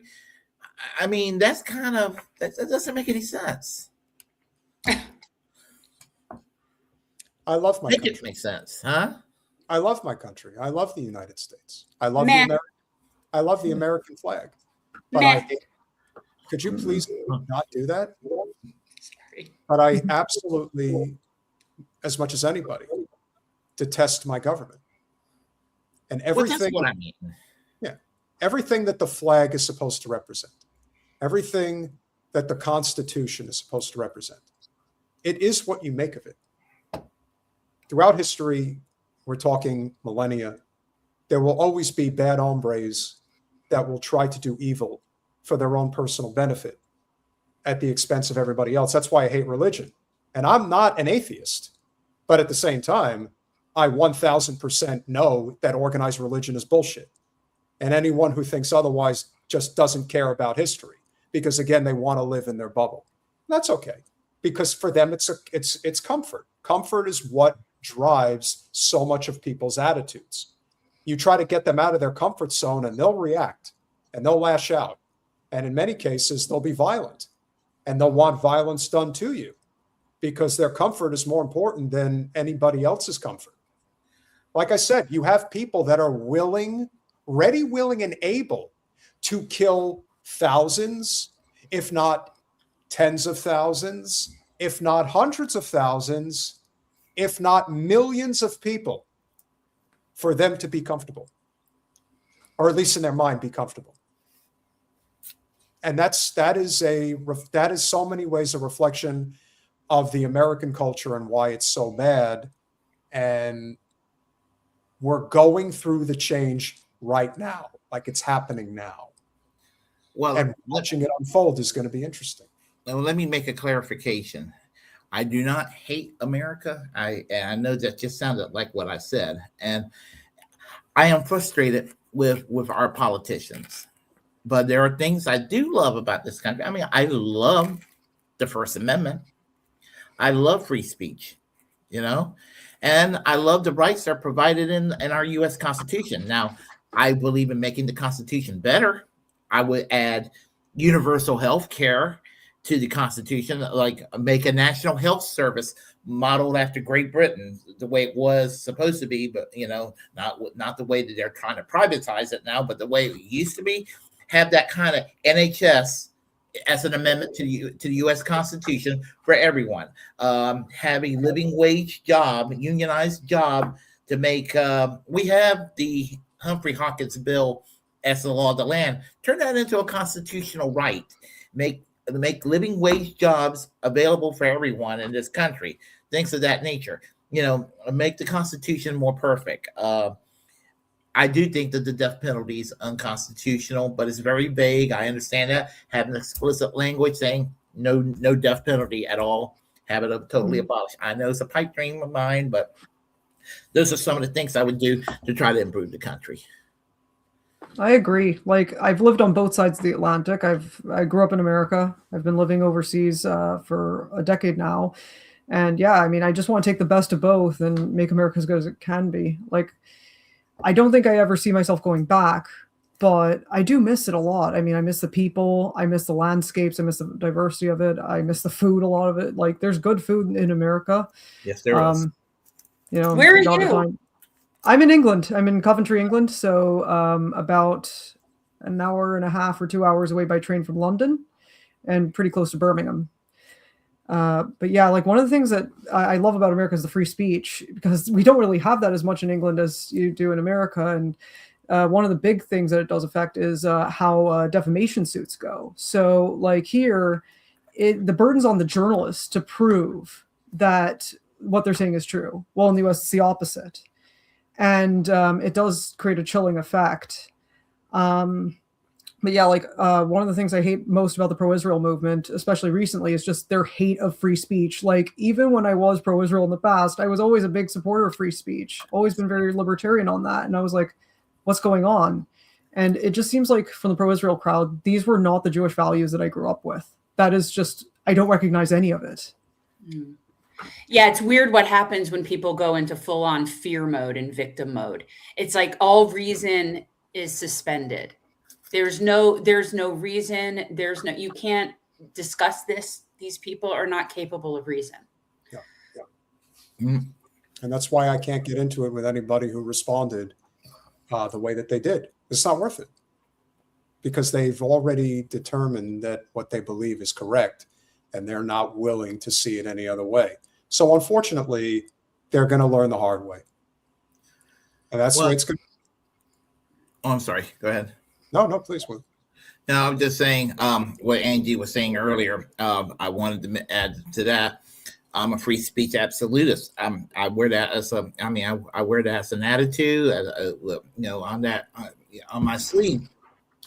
You have to support free speech, and right now, Donald Trump is proving something I've always said about, and I don't want to make it about blue state versus red state and Republican versus Democrat, but the left or liberal or progressive or people, on one side have gotten accused of being pro-censorship when I think the censorship crowd exists on both sides. And there are free speech people on both sides, honestly. But for some reason, it's never called political correctness on the right. It's never called wokeness on the right. It's never called censorship or cancel culture on the right. And it frustrates the fuck out of me. Well, the divide is happening as we speak. And I'll share this now. But on Saturday night, I'm actually going to be speaking with Stu Peters. And he has I don't know who that is.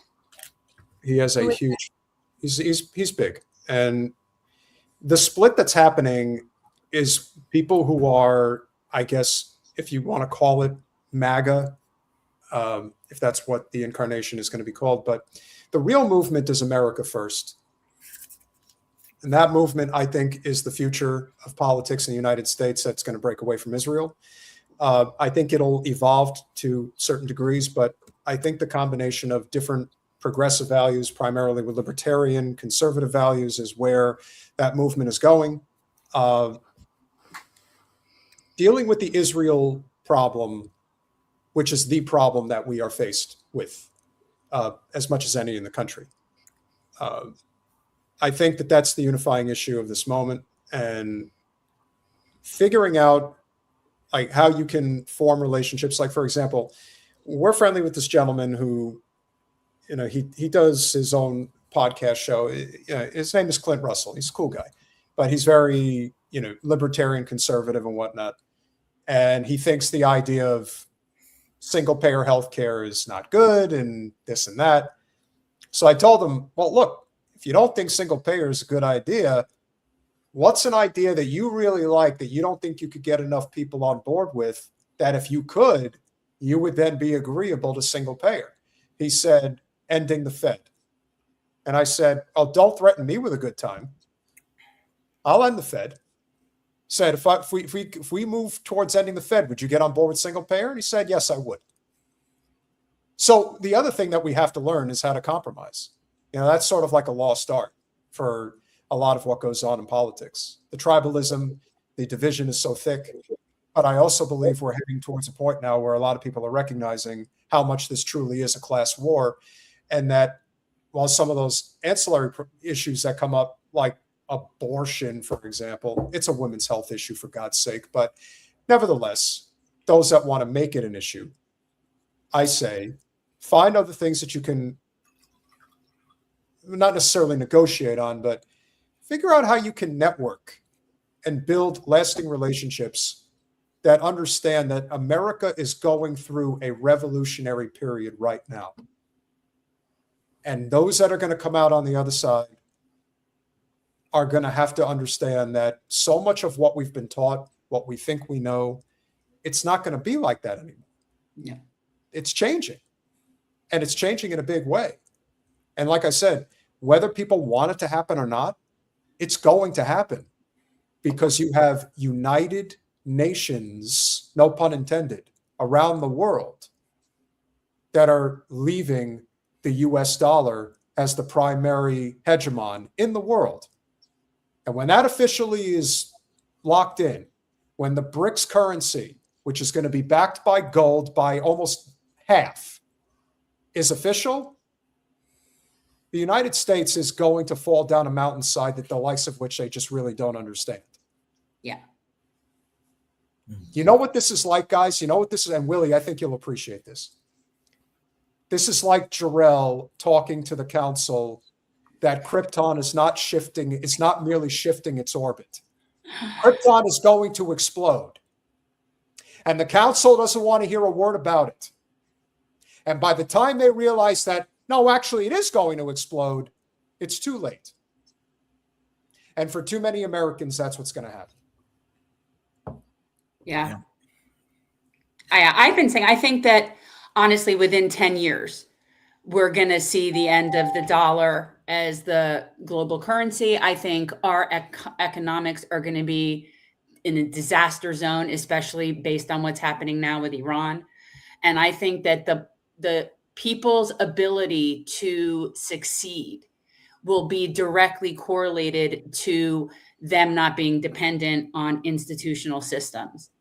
So the more things that people can do outside of the institutional system, so like growing your own food, those people will have a little bit less of an impact than the people, especially in cities, that are like 100% dependent on our supply chain to exist.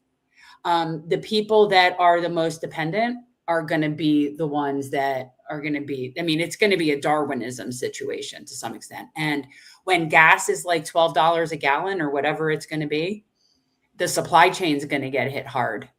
I saw the gas prices spike this afternoon. I mean, yeah, I live just outside of Raleigh. It just crept over $3 a gallon. So, it just, and I expected to get up to $4 a gallon in about a month.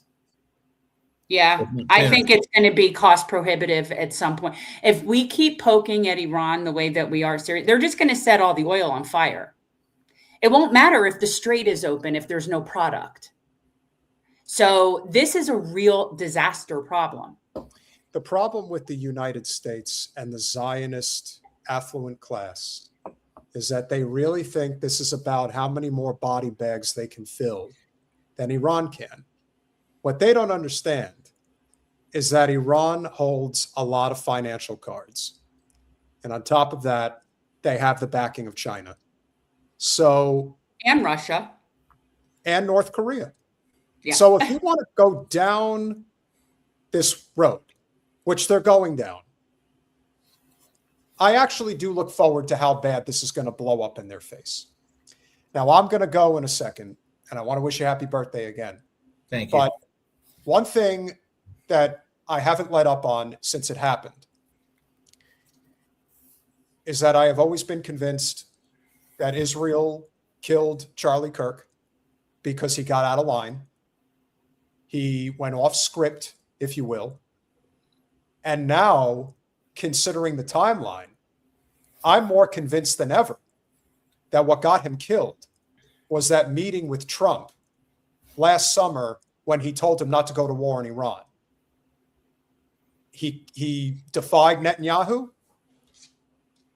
And if you get in the way of the war machine, especially as many people have surmised that this was Israel's last chance to try to pull this off, and of course you could call it whatever you want to call it, but when they took out Charlie Kirk, they basically put the word out there to anybody who was even thinking about getting in their way, minus somebody like Tucker Carlson, who in my opinion is intelligent and is protected. But pretty much you get away from anybody like that, especially in right-wing politics. If you get in our way, see Charlie Kirk.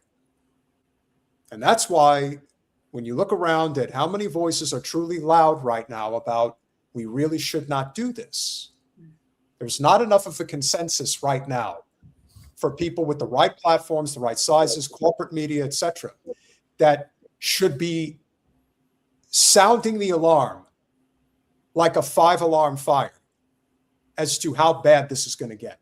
But they like this. This is what it bleeds, it leads. They love this stuff. Are you kidding me? This is the oligarch's dream in life. Maybe. But all big things come to an end eventually. All empires collapse. And we are going to collapse. Oh yeah. This is not a threat. This is a promise. It's a free History fall. has shown they all do. The Ottomans fell, Greeks fell, Romans fell, Genghis Khan fell, Hitler fell, Stalin fell, the British Empire fell. Yeah. And we're next. We're next. Oh, yeah, but at least the British got healthcare out of this. So there you go. Yeah. At least, you know what? I know that there's a lot of shit libbery that goes on in the bougie cities of Canada, but let me tell you, give them credit. They didn't even wait. They're not even waiting. They're basically coming out immediately and saying, okay, we don't want any part of this.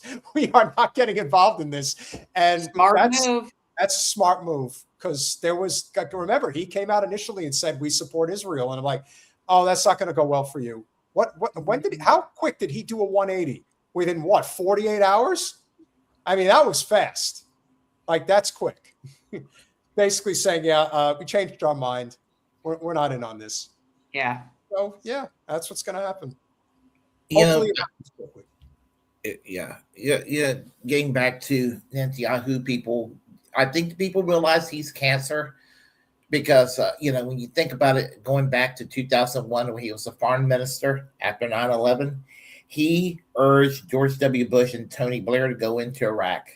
Mm-hmm. And I have to tell people, this is why going to Iran was fucked up, because the very man that everybody agrees going into Iraq, like 95% of the people believe, even the people who were like strongly for going into Iraq 2003, they realized this was a fucked up mistake.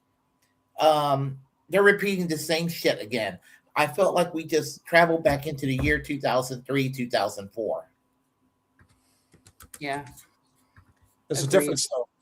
The United States economy was doing a lot better back then than it is now. The dollar had a lot more power than it does now. There's a lot of variables as to why this was a catastrophic mistake. Disaster. It's a disaster. Disaster. In the end, if this accelerates the demise of the state of Israel to its extinction, which it inevitably is heading towards, great. If there's a silver lining out of this, then hopefully that's the one. I'm happy for it. I'm here for it. Well, we are. So wanted to say thank you for always supporting our channel. So when you said that you were having a little birthday get together, I was like, heck yeah, of course. You've been a great supporter and we really appreciate you and hope you have a great birthday, and stop by in the live chat on Thursday or Saturday or both. Yeah. And Matthew Ho coming on Thursday.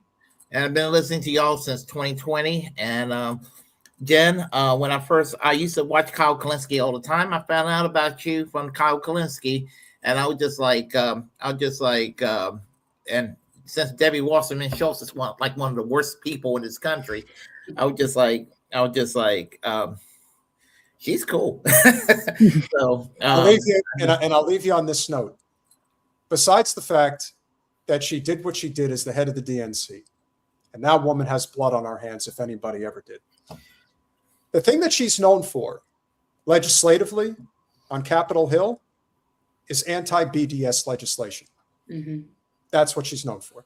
So if she gets out of I'm getting the right way to describe this, but if her district gets carved out, if she gets gerrymandered. Well, yeah. Well, listen, if anybody knows a thing or two about gerrymandering, it would almost be too poetic if that's the reason why she's ultimately taken out of Congress, which I believe that she will be. So be it. Nothing lasts forever. That's what I've learned. And that's the maturing factor that I've learned in politics, is that what's here today is not going to be here tomorrow. And what may seem like an Israel stronghold, especially on Capitol Hill, is here today, it could be gone tomorrow very quickly. So here's hoping. Here's hoping. Inshallah, as I like to say, just to rub it in the Zios faces. Angie, it's very nice to meet you. Obviously, thankfully you're in a country that has healthcare. We're going to very nice to meet you too. Yeah, we're going to try our best. Have you seen our podcast before? Yeah. Awesome. Yeah. So we're going to work towards getting some healthcare here in this country. So fingers crossed. First for that though. By the way, Angie is an author and she's a blogger. So I can show off my book here. So this is a book about classic rock. Yeah, so it's a classic rock and true crime book called Crime of the Century, Classic Rock and True Crime. So it has over 20 true stories about rock and roll and true crime, the intersections between the two. So rock stars meeting murderers as well as rock stars who've become murderers. Oh, that's cool. Yeah, I've been into true crime since I was like 8 or 9 years old. So I've been watching true crime documentaries for like a very long time. I just have to say that is a beautiful book. Like it just looks cool. Oh, thank you. So this whole book, Jen, of it course, has like a whole. Yeah, Jen hooked me on purple. Purple. Yeah. Oh, it's my favorite color. Like it has a whole story behind it. So it's in a tarot card kind of motif. And Joe Meek, who is like basically the British Phil Spector, he had a fortune teller friend. He went to a fortune teller friend in January 1958, and this fortune teller friend drew out 3 tarot cards and then wrote whatever came to mind. So he wrote, Buddy Holly dies February 3rd. February 3rd, 1958 comes and goes. Buddy Holly tours the UK. And then Joe Meek decides to go to his concert and warn him that he's going to die on February 3rd. February 3rd, 1959, the day the music died. The Gibson Flying V was actually patented in January 1958. And then February 3rd is the birthday of Dave Davis, the Kinks guitarist who popularized the Flying V in the 60s, as well as the day that Joe Meek killed his landlady before turning the gun on himself. And he always believed that he had this connection to Buddy Holly because of that prediction. And then his American counterpart, Phil Spector, February 3rd, 2003, he kills Lana Clarkson. Oh, I remember that. Yeah, he's a wackadoo. I remember that trial. Yeah, he was a wackadoo. He looked like not stable. Yeah. And yet, unfortunately, it's also a reflection of evil people doing great things like creating the wall of sound. And that's what Phil Spector did. And he's also a murderer and a psycho. So, but multiple things can be true. Yeah. Oh, yeah. Look at Hitler and George W. Bush. Mass murderers and exceptional painters. Go figure. The world is a twisted place. It is. But that book does seem pretty cool. So, thank you so much. So, it's available for purchase on my website, crazyonclassicrock.com. It's called The Diversity of Classic Rock. That's my blog. So I started off when I was 20 years old. So that was over a decade ago, a little over a decade ago. So it's like 11 years old is how old my blog is going to be this year. And I wanted to talk about like the diversity of rock and roll musicians from the classic rock era, so the 60s, the 70s, the 80s. And I started off just talking about rock stars of different ethnic backgrounds, as well as LGBT rock stars, women in rock and roll, people with disabilities, all sorts of things. And then I got to interview like some people from the era. So really cool. Like, very cool. Thank you so much. It was nice to meet you. Very nice to meet you. Willy, we'll see you in the chat, I'm sure, soon. Oh, absolutely. I'm glad that y'all made it here. And listen, congratulations to getting over 100,000 followers on YouTube. I mean, y'all deserved it. Y'all one of my favorites to watch, on a consistent basis. So, I appreciate it, Willy. Thank you so much. Absolutely. It's nice to meet you, Angie. Very nice to meet you too, Jen. And wait, what's Pete? Peter. Peter. Yeah, there we go. Sorry. All right. Bye, guys. All right. Take care. Bye. Bye, Jen, Peter. Bye. Bye-bye. Yeah. Yeah. As I said, I've been watching their podcast since 2020. So. Oh, wow. So like beginning almost. Yeah. I'll show you the video I'll show you the video, the Kyle Kalinske video from back then. It's a little short one. Hold on a second. I'm gonna get going soon because it's almost 1 a.m. here in England. Okay. Yeah. God, I sounded awkward talking about my phone, but we'll watch this and then we'll let you be on your way, I guess. So Cool. Yeah, I'll have to check that out. Here it is. All right. Let me make sure. Yeah, this is it. Okay. All right. Oh yeah, I remember when that's how I found out about Jen Perlman as well, was Kyle Kalinske. We're talking about before he became Eminem. Oh my God. Yeah. Here we go. Oh God, he looks so late 90s, early 2000s. Just why? It's a shorty. Yeah. Cool. Primary Democratic enemies of the left. Oh, hold on a second. There we go. So we have an election tomorrow in Florida. It's the 23rd district, and that is Debbie Wasserman Schultz's district. Now, she's one of the primary Democratic enemies of the left. Remember, she was directly involved in rigging the 2016 primary against Bernie Sanders. She's one of the favorites of the predatory payday loan industry. She's also staunchly pro-Israel. So there are a lot of issues with Debbie Wasserman Schultz. She's a deep, deep corporatist. She's, I miss the old Kyle. Part of Democratic leadership. She's exactly in line with the Nancy Pelosi, Chuck Schumer philosophy. She hates the left. I mean, this is all obvious. So anyway, Tim Canova ran against her previously. There were questions as to the legitimacy of that election. It was a super sketchy election. But nonetheless, she's still in power. Well, now Jen Perlman is running against Debbie.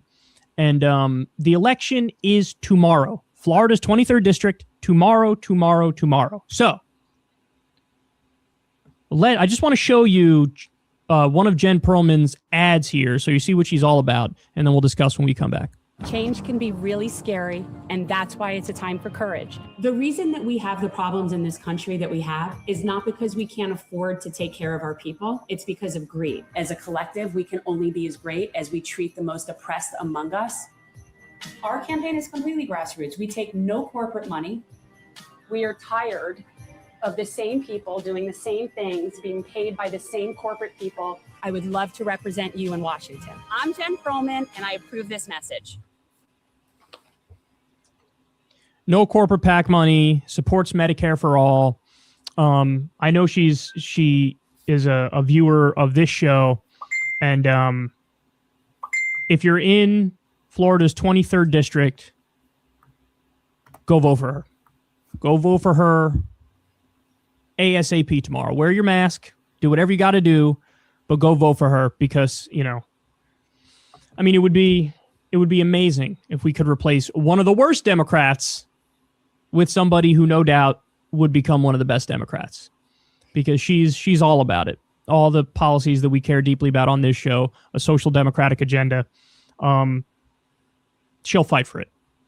So anyway, I just wanted to show you that ad, show you what she's about, and just let everybody know because she has an election tomorrow. What are the polls like? I have no idea. I honestly have no idea. I haven't seen a single poll on the race.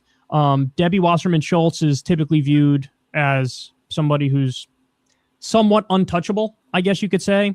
Teflon, Debbie Wasserman Schultz. We don't know exactly, again, how or why that's the case. There were many sketchy things about the previous election, but putting that aside, everybody needs to do their part and do whatever you can in order to get Jen elected. So anyway, we wish Jen the best. And again, her election is tomorrow in Florida's 23rd district. Fingers crossed. Let's hope we can maybe notch a big W here. All right. Yep. That was Kyle Kalinske back in 2020 when he wasn't what he is now. I don't really watch much of Kyle. I miss the old Kyle. I'm just like, shoot, the old Kyle was great. He was so sarcastic and edgy back then. He just, I don't know. He just too safe these days and too much of a Democrat these days. I mean, now he's better than, I'd rather listen to him than to listen to Shank and Anna or listen to Sam Cedar and all that. I'd rather listen, or David Pakman, but he's not as edgy as he used to be. He's, I mean, so I don't really listen to Kyle like I used to. and he inspired me to go into this. I remember once someone called me a female Kyle Kalinske when I was back making political videos on YouTube. I've finished with politics just because, I want to focus on things that I really enjoy, like music and true crime. Yeah, I try to, it's like a drug. I mean, I'm addicted to politics. It's just always been a part of who I am. I mean, sometimes I say, I need to see canceling, because I mean, it's just like, it just takes over me sometimes, but, as I said, I miss the old Kyle. Same. Yeah. Well, listen, Angie, I am glad you showed up here. And oh my God, it was a pleasure. Yeah, I really enjoyed this. Always great talking to you, and it was nice to meet Jen and Peter. Yeah, absolutely, and have fun in Japan. Oh, thank you. Yeah, I'm gonna enjoy it so much. I just love it there. All right. Yeah, Warren and I don't know if you know Lainey, but Warren's going to be up here. I should be up here next. All right. All right. See ya. All right. You take it easy. Okay. Bye. Bye. Okay, folks. Warren and Lainey is supposed to be here in a few minutes, and we'll have some other guests and all that. And then, of course, you saw Jen and Peter, and that was a nice discussion we all four had just now. So hopefully they'll be here soon. So let me give them the message that they can come on the show now. Hold on a second here. Let me give them the signal. Y'all, I'm drunk, by the way. Can log on the show now. There we go. If they want to come on the show, they can come on the show right this moment. So I'm waiting for them. And then once they get here, I'm going to go and grab me another bottle of wine because I got a good buzz going. I want to keep it going while this podcast is taking place because I haven't gotten buzz in a while. I like getting buzz, and actually, honestly, if y'all wait in just like about 4 or 5 seconds, I can get that other bottle of wine. So give me about 4 or 5 seconds. I am going to get that other bottle of wine.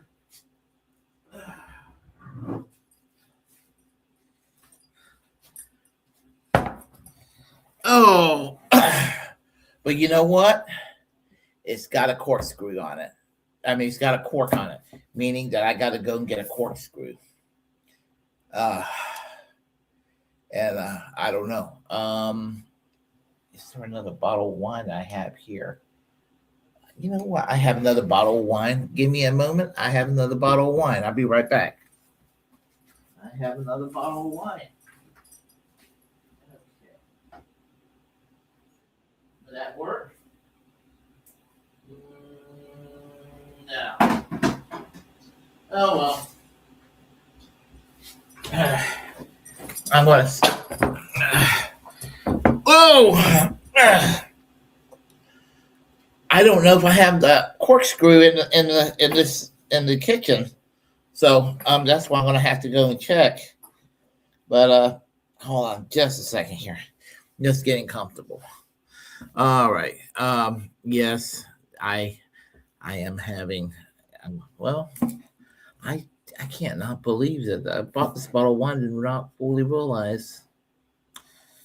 Hold on a second. Let's see. Wait a minute. I might be able to do something. Give me a moment here.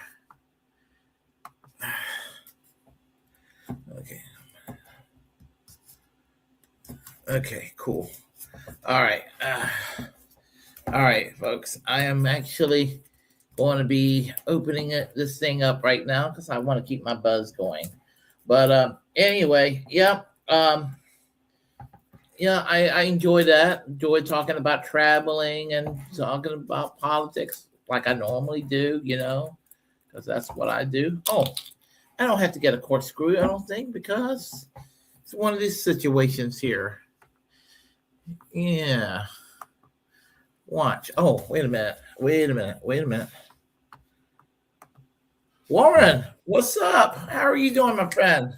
Happy birthday from up here at Teddy Mountain. I'm up here. Oh, I should have done that. Oh, gosh. That's all right. That's all right, Willie. I'm holding it down for you. I'm holding down that titty. Oh, absolutely. Absolutely. Yeah. That's Teddy Mountain right there. Yeah. Also known as Pilot Mountain in North Carolina. Exactly. And one of our running inside jokes that gets outside sometimes. What are you uncorking there, Willie? Huh?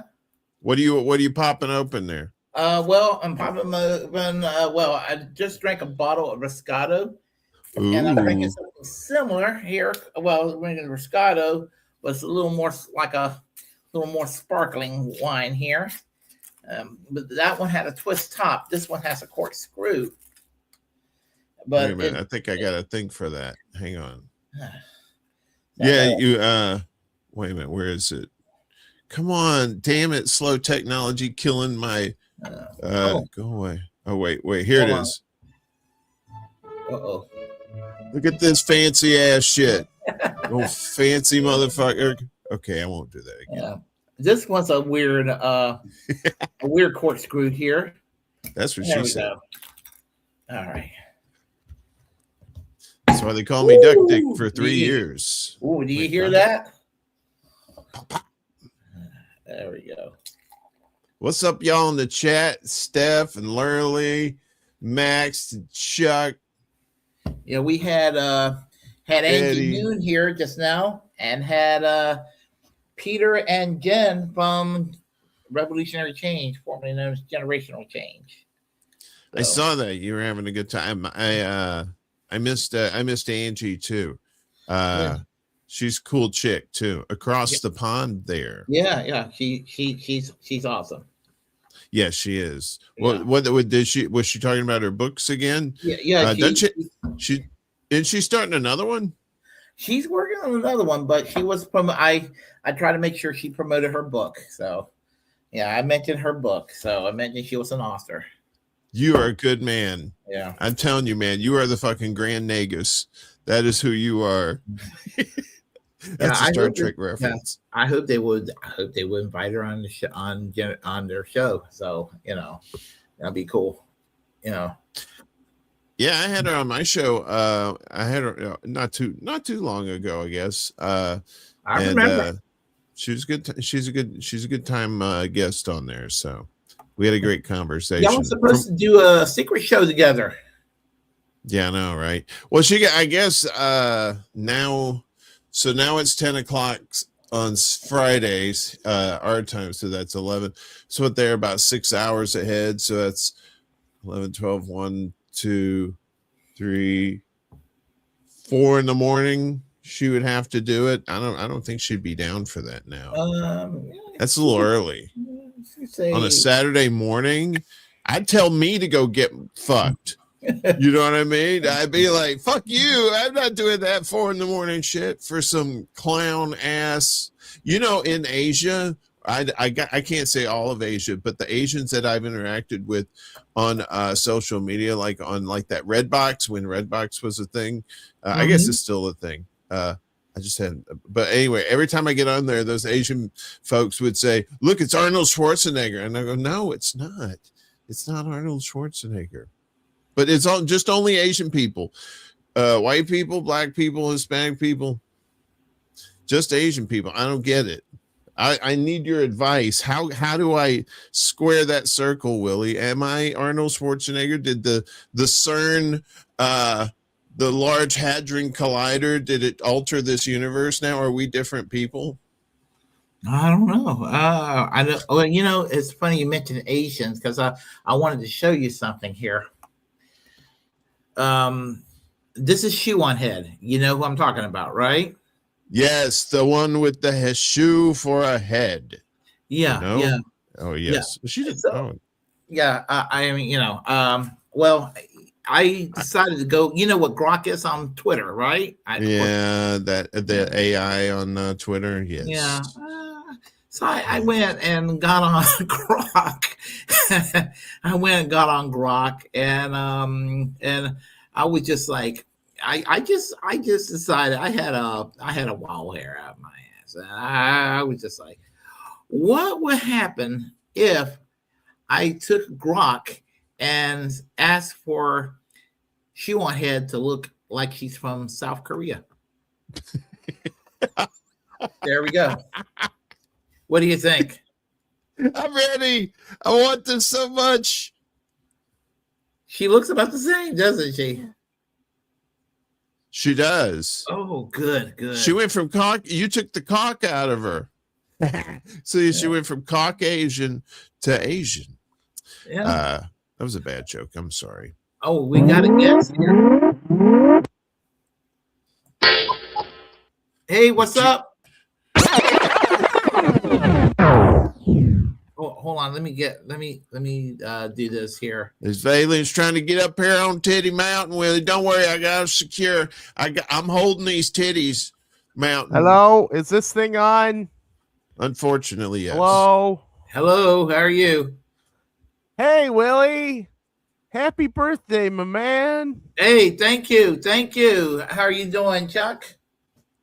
Oh, I'm doing the best I can over here. Dodging all the Elmo satellites in orbit. Hey, sure. Hey, Lainey, how are you? Yep. I am getting loaded up tonight. Ooh, I'm good. Happy birthday, Willie. This is great. Yay. Yeah. Oh, this is a good show. Yes, I'm enjoying it. As I was telling my previous guests, I don't get loaded up like I used to. But I'm feeling pretty good right now. So, Well, Willie, you keep yourself in such great shape now. You've been losing weight, you're eating healthy and stuff. Treat yourself to a little getting fucked up. Well, I'm not necessarily eating healthier. I'm just eating less of it because I take a shot in the stomach every week. So just eating less of it for different reasons. I can't. Yeah, but I'm not where I was at back in the summer. I mean, I was swollen looking. I'm just. You're very svelte now. I mean, I'm not saying I'm anorexic, but I'm okay being 216 pounds. It's fun when I'm a little large now to be kind, but back in the day I was like skinny and Southern people, y'all know this, they're like, you too skinny, what's wrong with you, you sick? They think you're sick, and I'm like, no, I just my metabolism's high. I'll eat something and then I just burn it off. You need to put some meat on your bones, boy. What's wrong with you? And then you get to college and you start drinking beer, and that's it. And it all goes. That's to what hell. happened to me. That's what happened to me. I was a fat little butterball until I was 14 years old, and then I slimmed down in high school. And when I went to college, I just started swelling up again, and I thought and then I slimmed down. I slimmed down with the Slim Fast diet. Then I swelled back up, and then I started going to the gym, and I did that diligently until COVID hit, and then it fucked me up. So now I have to go and use Ozempic to kind of force the weight down. So. I know a voodoo doctor down in South America. I want to take you down there. It involves needles and making a doll that looks similar to yourself. But let me tell you, it'll work. He's fantastic, and he only works for bones and coconuts. So, he doesn't trust crypto or our monetary system. So I don't blame him for just dealing in bones and coconuts. So. You know how it is. You know how it be out in these streets, Willie. Yeah. I have 5 more years before I retire, and I can travel, and I can be captain of my own ship. Where are you going to go, Willie? When you go traveling, where are you going to go? Now, the next two countries I have in mind, well, Scotland is high on the list. And then the two other countries that are high on the list is Portugal and Lithuania. So they're high on the list as well. And so I'm going to be looking at those two. And I was just telling Andy earlier that when I retire, I've gotten an interest in the Far East too. So yeah, I wouldn't mind visiting Japan and visiting South Korea and China eventually and all that. So yeah, I could do that as well. I plan on traveling east to a faraway land known as Cleveland. And there I will, I don't know. I'll just say that I went to Cleveland and then get the hell out of there really quickly. So as per my usual MO. So. I used to say I've been through Ohio once on a train. I flew over Ohio a couple of times, but I can't say I really am familiar with Ohio otherwise. I've seen the disappointment in their cold, dead eyes in Cleveland. It's something you just don't forget. In Ohio once. What about Ohio? In Ohio once, and I landed in Ohio once, and that was one of the biggest mistakes of my life. This is the sound of me leaving Ohio. Oh, yeah, it's time to go. Right. Well, another thing I'm planning to do is when I retire, I'm planning to spend one night at least before I die, one night in every state, including U.S. territories. Even Guam. Even Guam, if it's possible. Everyone promises to go to Guam, but you know, they break hearts so many times because they never go. But you may be the one that actually does it this time. Yeah, I want to do it just to say, you know, and I could say that I've been, you know, I spend more than a night in North Carolina.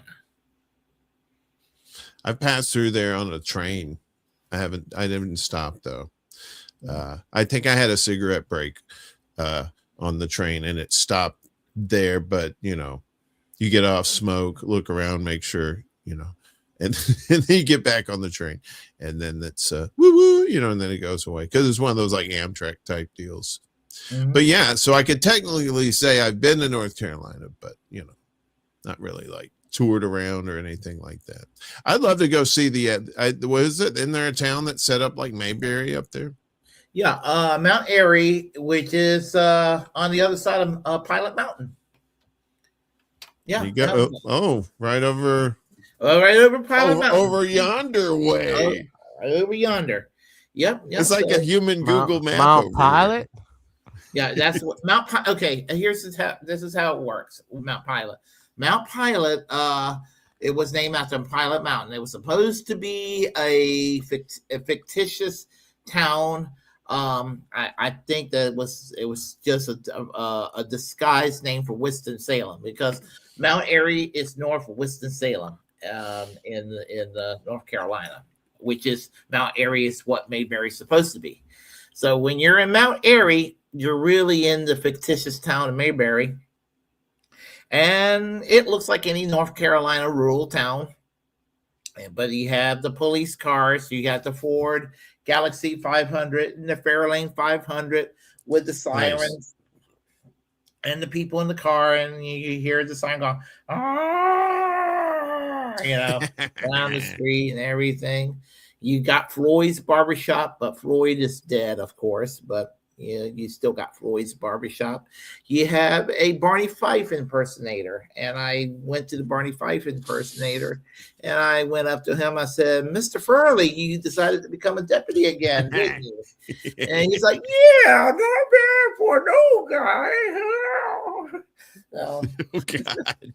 So yeah, that was kind of neat. Yeah, as I said, you got the courthouse, like it's there's a section that's you go in there, it's like the courthouse and all of that. So It's neat, but they don't really do too much as far as the town. It looks like just another southern town that's kind of dying. But you know, but there's a lot of people walking around down there because it's a tourist trap.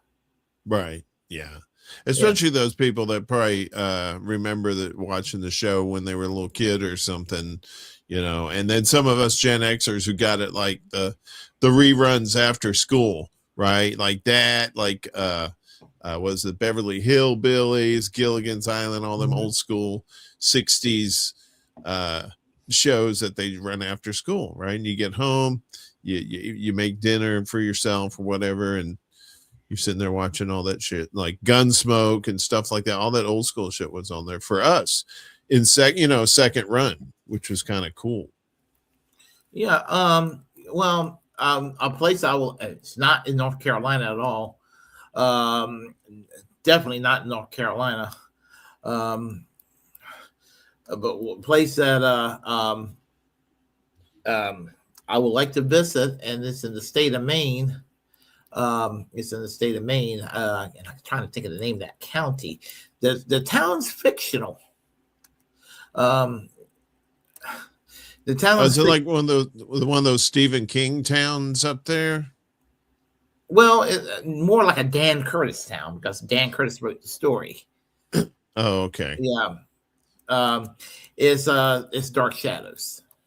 Oh, okay. Collinsport doesn't exist, but the county that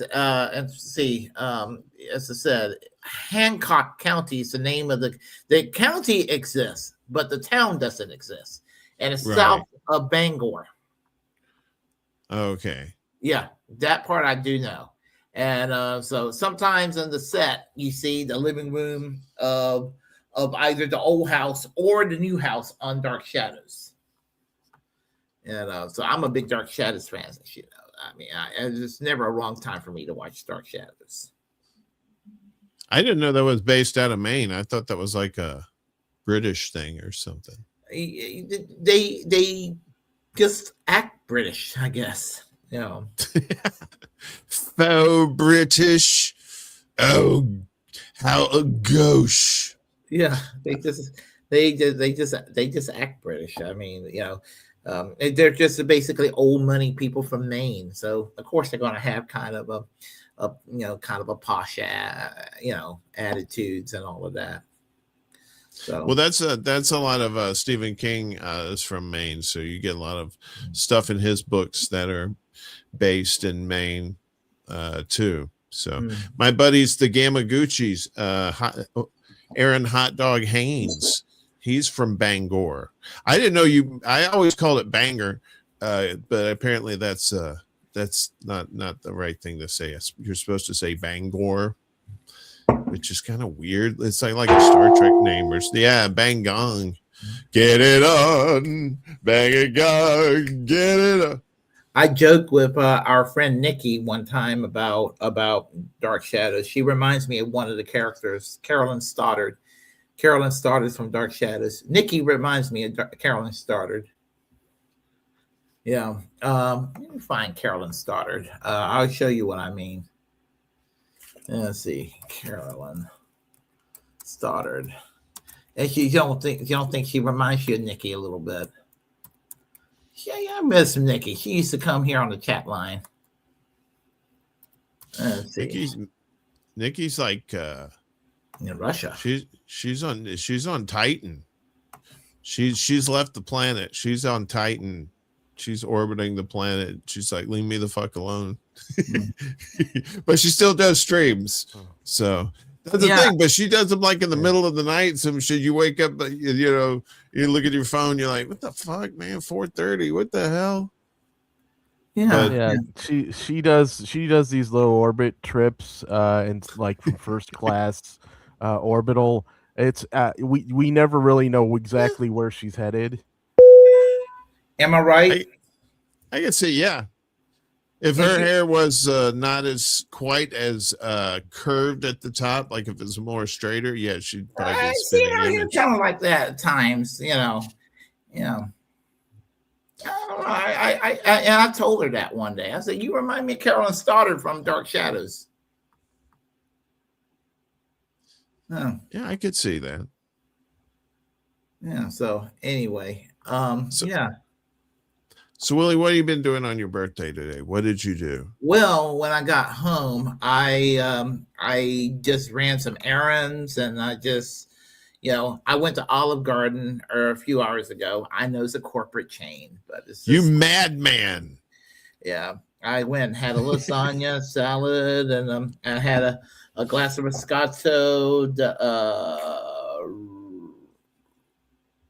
Do they have any breadsticks left in that place? Sweet red. Yes, I had 8 breadsticks. Shame on me. Mm-hmm. And I had a tiramisu for dessert. Shame on me. Yeah. And I went and I had the little dinner mints, after dinner mints, Andy mints. I went and bought some more because they were delicious. So I've been nibbling on that and all. So you wicked, wicked man. Yeah. So when I get up in the morning, I'll go and take a shot of Ozempic. So I'm not going to do it right away because I don't know how that's going to act with the alcohol. Okay. Look, man, nobody needs to hear your Studio 57 wild stories. Okay. That's the story of my life. You fucking gangster. I'm kidding. I'm going to sound rude, but I do have to go and take a bathroom break. I'm going to be right back. Y'all talk amongst yourselves, okay? We'll hold down the house, Willie. All right. I'll be right back in a couple of seconds. Lainey, you've just been saying way too much. You need to shut the fuck up. Seriously, let other people talk. Well, actually, I was having problems with the camera here, so I was getting that straightened out. So, You're and fine. you two were having a good conversation. So, I'm at Titty Mountain. That's the peak of Pilot Mountain. Yeah, you humans are funny. You got all these things on your planet that look like boobs. Particularly boobs. There's a lot of them. That's how I know God exists. We got a good show tomorrow, Uncle Warren. You says you. We do. I mean, it's good information. With the affordable housing story, that's going to be fun. It's going to be interesting, and of course, it's like you and I picked the perfect time to start a news show. You have to admit that we have not lacked for topics. No, that's true. I think people are starting to want more news type shows that don't. Yeah, I think you're right. Push some sort of opinions down your throat. We do the stories, and throw in our 2 cents, but it's always open for debate, that kind of thing, the way it should be. The way it should be, but it'll be a good time, and hopefully Chuck and Willie will be there. Oh, I'll be there tomorrow. Yeah, we got an interview tomorrow, so we got a guest interview, so it's gonna be kind of cool. Who are y'all interviewing? Dr. Michelle Morris, the Reverend Dr. Michelle Morris. She is a pastor down here in Bentonville, and she and her church are getting involved with providing affordable housing down here. Bentonville has seen a lot of gentrification, which has accelerated. She's got her own really interesting story about how that impacted her, a professional woman making a good salary. And she's going to talk about what her church is doing about it, but also just giving a perspective from somebody who, as they say, has done everything right and still found themselves having a very difficult time finding suitable housing because of rising costs. Yeah, there's a lot of gentrification going on. I just live outside of Raleigh, and Western Boulevard in Raleigh is pushing its way on into Martin Luther King Boulevard.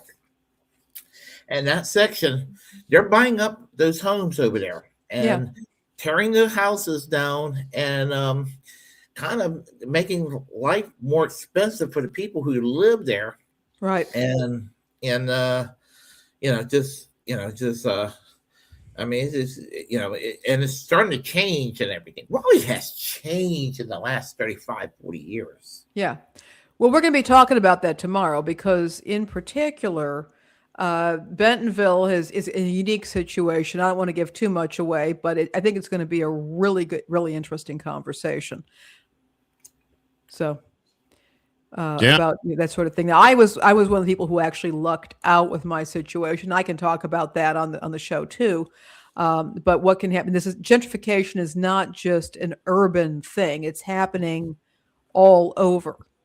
Yes. And in some cases with these small towns or semi-rural communities, it can be worse for people, worse than in urban areas, where at least in urban areas, you may be more likely to have a mix of different kinds of housing. We are more likely to have, multifamily housing, that sort of thing. And that may not exist in rural and semi-rural areas. Yeah. But it seems like everything has gone up. And I used to live just outside of Raleigh, and so I live in a duplex. I own it. It's mine. It was given to me. I inherited it. And so that's great. And partly is why I moved back to Johnson County. But when I was living in Garner, I paid $500 a month for my little 1-bedroom apartment, and I was satisfied living there. There was no bother about it. It was not quaint and all that, and it went from $500 to $650 in about 5 years, and now it's $1,100 a month for that same damn apartment, 1-bedroom apartment. Yeah. How the hell can people? I can't afford $1,150 a month. It's tough. Yeah, it's really I tough. mean, it's like you said. It's not just like the cities where that's happening too. It's anywhere where the real estate is going up, and you're just you get you're getting priced out. That's what happened in these neighborhoods in LA and New York, and probably some places here in Chicago too, where you just you live there for generations, and then all of a sudden those leases go up, not just for residents, just for the business owners too, and they just skyrocket like that. And it's they got to go out to the burbs or even further out in the rural areas, and you're starting to see that more and more. And then what can happen is in like areas like this, you have a lot of people coming into the area for a variety of reasons. And so what happens is the lot becomes very valuable.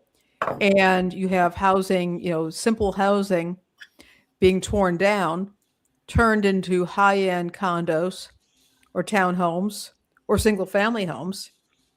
And the renters get, tossed out, and the land is developed in some cases, and they're selling for millions of dollars. Yeah, it's amazing. I mean, it's a big racket that's going on, and just and somebody comes up with legislation. I mean, I think people are scared to come up with legislation to challenge it because they'll be like they'll be scared you're socialism, communism if you go and try to challenge it or something. But it needs to be challenged. It's getting to the point where you could like buy an acre of land and a trailer and just put it up there and hook up your own stuff and somewhere out in the rural the rural areas, and a lot more people are doing that to try to get away from those high prices in town, grow their own food, try solar panels, water collection systems and stuff like that. People are just getting tired of getting jerked around by these utilities. Now you got these data centers coming in, jacking up prices for everybody, their electricity, their water. It's either they stop these things that are creating these high prices that don't need to be like that, or they're just saying, fuck it, I'm heading out to the woods with my camper. See y'all never.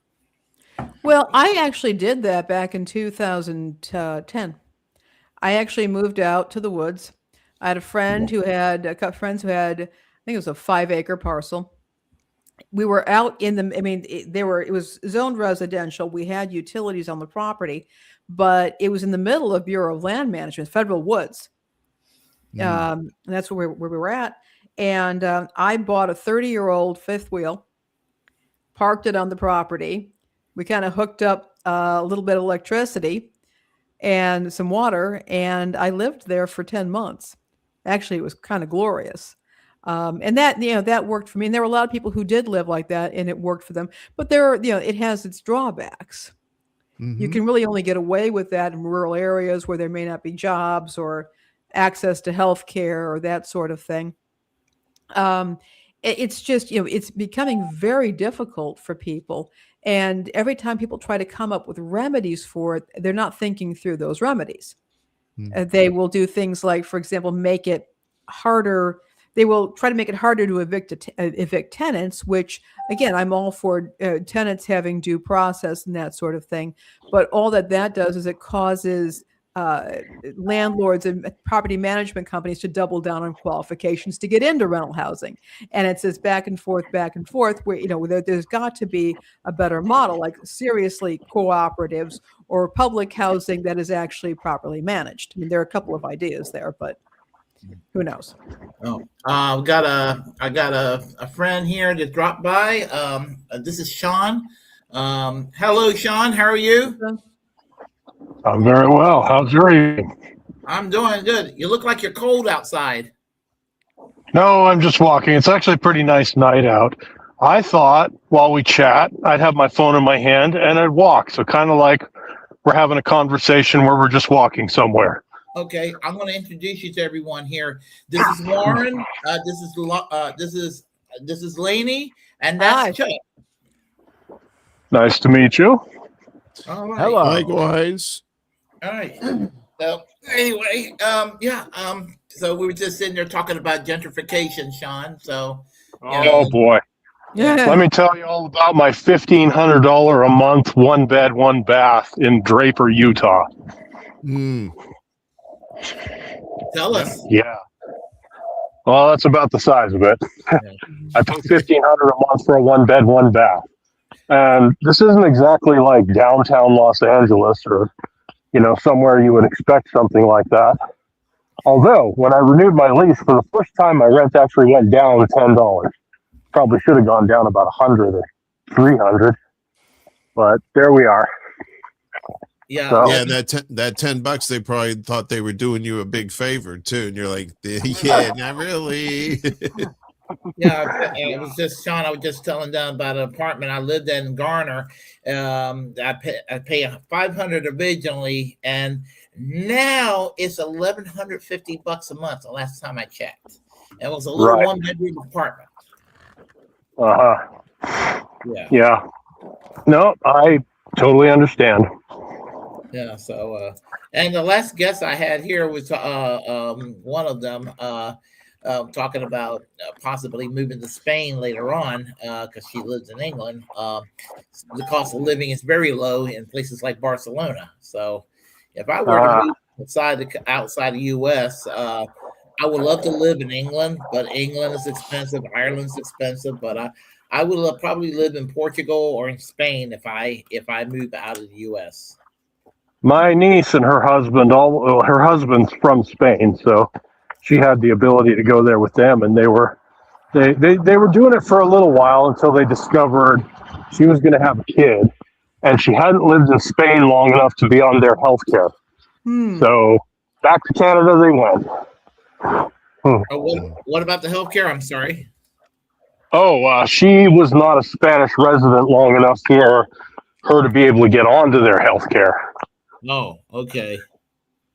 Yeah, I remember. I tell y'all every one of y'all's story. I'm gonna go fast. It's dark here.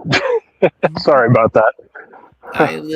There's a lady from Spain that I used to know. Her name was Margarita, and she knew my politics just in casual conversation. She was a manager at McDonald's, and she was an older lady, and she was conservative. Not knocking her down for that. Yeah, she was a nice lady, and she came up to my table and she told me that you will get along with my family. They are pro Zapatero, the socialist government that got elected 20 years ago. And she's like, I went back to Spain and I went to the beach and everybody was nude. They got nude beaches now. And she just could not take it. Yeah, I have a funny feeling most of the people at nude beaches aren't the kind of people you want to see at a nude beach. So, I just thought it was funny. She just felt so awkward, and everybody was walking around nude. She was an older lady, and she was nice. I mean, she was a sweet lady, but I mean, there was no antagonist. I mean, she was. I couldn't be mad. She was nice lady. Yeah. I just love to see her face when she went to the nude beach. Just go, what? She left to the States in the 1970s. So there's been a lot of changes since the 1970s. Yeah, definitely. Yeah. So anyway, I'm a little tipsy right now, so excellent. Yeah. What were you drinking, Willy? More. I am drinking the second bottle of wine tonight. Italia Roscato sparkling sweet red wine. All right then. Yeah. Well, I've been pretty much drinking since 4 this afternoon. Well, Uncle Warren and Chuck, I'm going to be in Chicago next week, so. Laney, that's cool. I hope I'll be in orbit. They've been I hope you'll keeping be me busy at the pizza company. I'm sure they are, but we'll get things worked out later this week, hopefully. Laney, I don't know if you know this, but I think you were raised in Chicago, right? Yeah, Chicago suburbs, and then I moved to Chicago as an adult. Okay, well, me and Warren had a conversation about this. I was almost a resident of Chicago in the 70s. Didn't your parents come and leave then, or something like that? They got mugged or something. We were going to move to Chicago in the early 70s. My mom got mugged. She had her first snatched in 1973, and as soon as she was just like, she told my dad, "We're not moving here." I mean, she was just absolutely just would not. She was like absolutely just mentally scarred for having, psychologically scarred for having her purse snatched. Okay. Happens. Yeah, so, and that was 1973. Yeah. I wish. Yeah, that's a pretty reasonable reaction to 1970s Chicago. Yeah, 1970s Chicago was, it was what it was, and that kind of peaked, I think, in the 90s, and then things changed for a number of reasons. Yeah, because I went to Chicago I was in Chicago in 2003 for a couple of days, and my mom was worried about it. It's like, she told me what happened to her. I mean, I was with her when it happened. And so, I mean, I just remember having the wind knocked out of me when it happened. It was like all of us walking in the street, and all of a sudden we were all knocked down. I do remember that. But as I said, I was telling my mom, I'm going to be okay. I don't think anything's going to happen to me in Chicago. And when I went to Chicago, I was fine. Yeah. So. You're a tough cat. That's why nobody messed with you. Yeah. Nobody messes with Willy. Yeah. That's right. Well, I was probably even more drunk then than I am now. Back then. Drunk gives you superpowers. Actually, it did. It did. Yeah. Captain Courage. Dun, dun, dun, dun. I'm not scared of shit because I'm drunk as a skunk. Oh, I was a heavy drinker back then. So, yeah. I'm not an alcoholic, but I was a social drinker, but I'm surprised I don't have liver problems because I was the same way. It was like socially, especially if you're like doing like a house party or something and beers are flowing and shit, it's just like, yeah, but I try to do that now and no, that ain't happening. Yeah, it's a different scene now, but back in the day, yeah, it wasn't like alcoholism. It was like you just do a lot of social binge drinking, and then you get home, you don't really drink anything at the house, but and then you go out again, and the cycle continues, until you get out of those social circles where everybody likes to drink heavily, and that's usually what happens. You start hanging around with a bunch of people that are just like, I don't wanna. I don't wanna. And you're like, all right, cool. You're my people now. Now, our friend here, Sean, he's a cool guy. He's a libertarian. We need to introduce him to Joe Evans. Yeah. Oh yeah. Yeah. I'll address the libertarian thing on a case-by-case basis. But yeah, we'll go with that. Yeah, but we got to introduce you to Joe Evans. Joe Evans is a friend of ours, of the Willy Bragg Show, friend of Warren, friend of Laney, friend of Chuck. So, but I'll get in touch with. Actually, strangely enough, on Twitter, friends with Dwight Welch. So, okay. Yeah, so he's Idaho Joe. He's from Idaho. Yeah, he's Idaho Joe. He used to have a show back in the day. Mm-hmm. Yeah. Wasn't he in Pocatello? What town was he from, Warren? Oh, I want to say it's I guess the capital of Idaho. I can't remember it off the top of my head. Yeah, I think he's in Boise. Yeah. Yeah. So, he's a libertarian. That I believe. According to Shane, he's for modern monetary theory. Am I correct? Yeah, I think there's a bit of range of opinions that supports that. Yeah, I have a friend who's an anarcho-capitalist. He's a good guy. Mike is a good guy, but he's an anarcho-capitalist, libertarian, but he told me that he listened to modern monetary theory. He said, I was almost convinced to embrace it. He said, I don't embrace it, but he says, Willie, I was almost bought.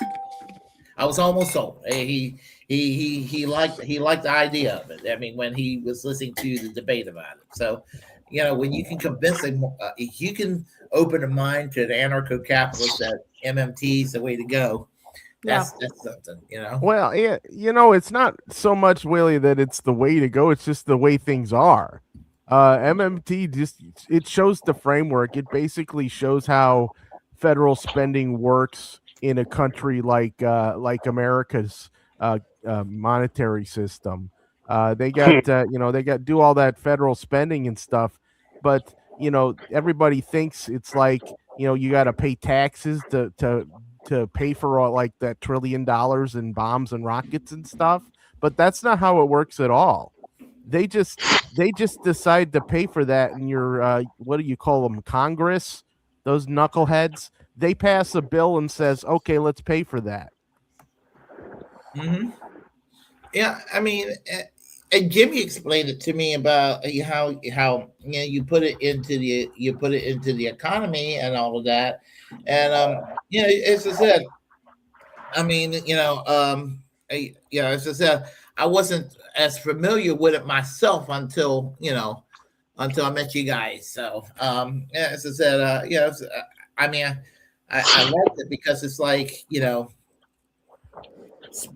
I said, it doesn't mean that you could just spend on anything you want, but the things that are crucial that they say that we can't afford, we can in fact afford. And it's just a matter of. I mean, the easiest example of that is to look, if they can throw $1 trillion at a bunch of rockets and bombs, then they can put money at pretty much anything that they want to do. Exactly. They can give you guys free health care. They just don't want to. They don't ever bicker about the size of the military budget. You have the you have the one or two people that are like, I don't know, that's military budget's too darn high. But for the most part, everybody goes along with it, right? Because of that, because they know that it's not taxpayer dollars paying for that shit, right? Well, and the taxpayer dollars actually prop up the currency. Is that how that works?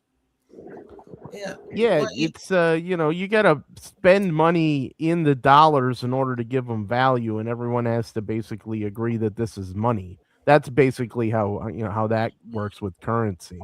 It's like, they used to on my planet they used to throw shiny rocks at each other and go, oh, okay, I guess that's worth a loaf of bread for a couple shiny rocks, and then they realized how stupid that was, and then just changed to I was 1,000 years later they changed to galactic credits, but it took a while. Yeah, how's it working out so far? What's the debt and deficit? There's no such thing. See, we got a fiat galactic currency, and whatever we need, as long as the resources are there, we get it. It's none of this. It's none of this thing where somebody goes into a massive amount of debt and they can never dig themselves out ever again. Although, I mean, in my own personal case, I got boost. I have to pay off some credits because I boosted a few starships about 3 decades ago. But that's a whole other story.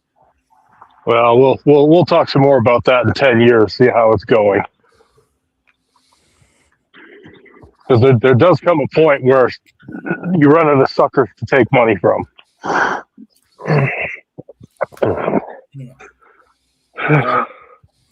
Well, anyway, yeah, this it's interesting about how money allocated into where we need it to go and everything and all of that. People can find the money where there is a commitment and everything.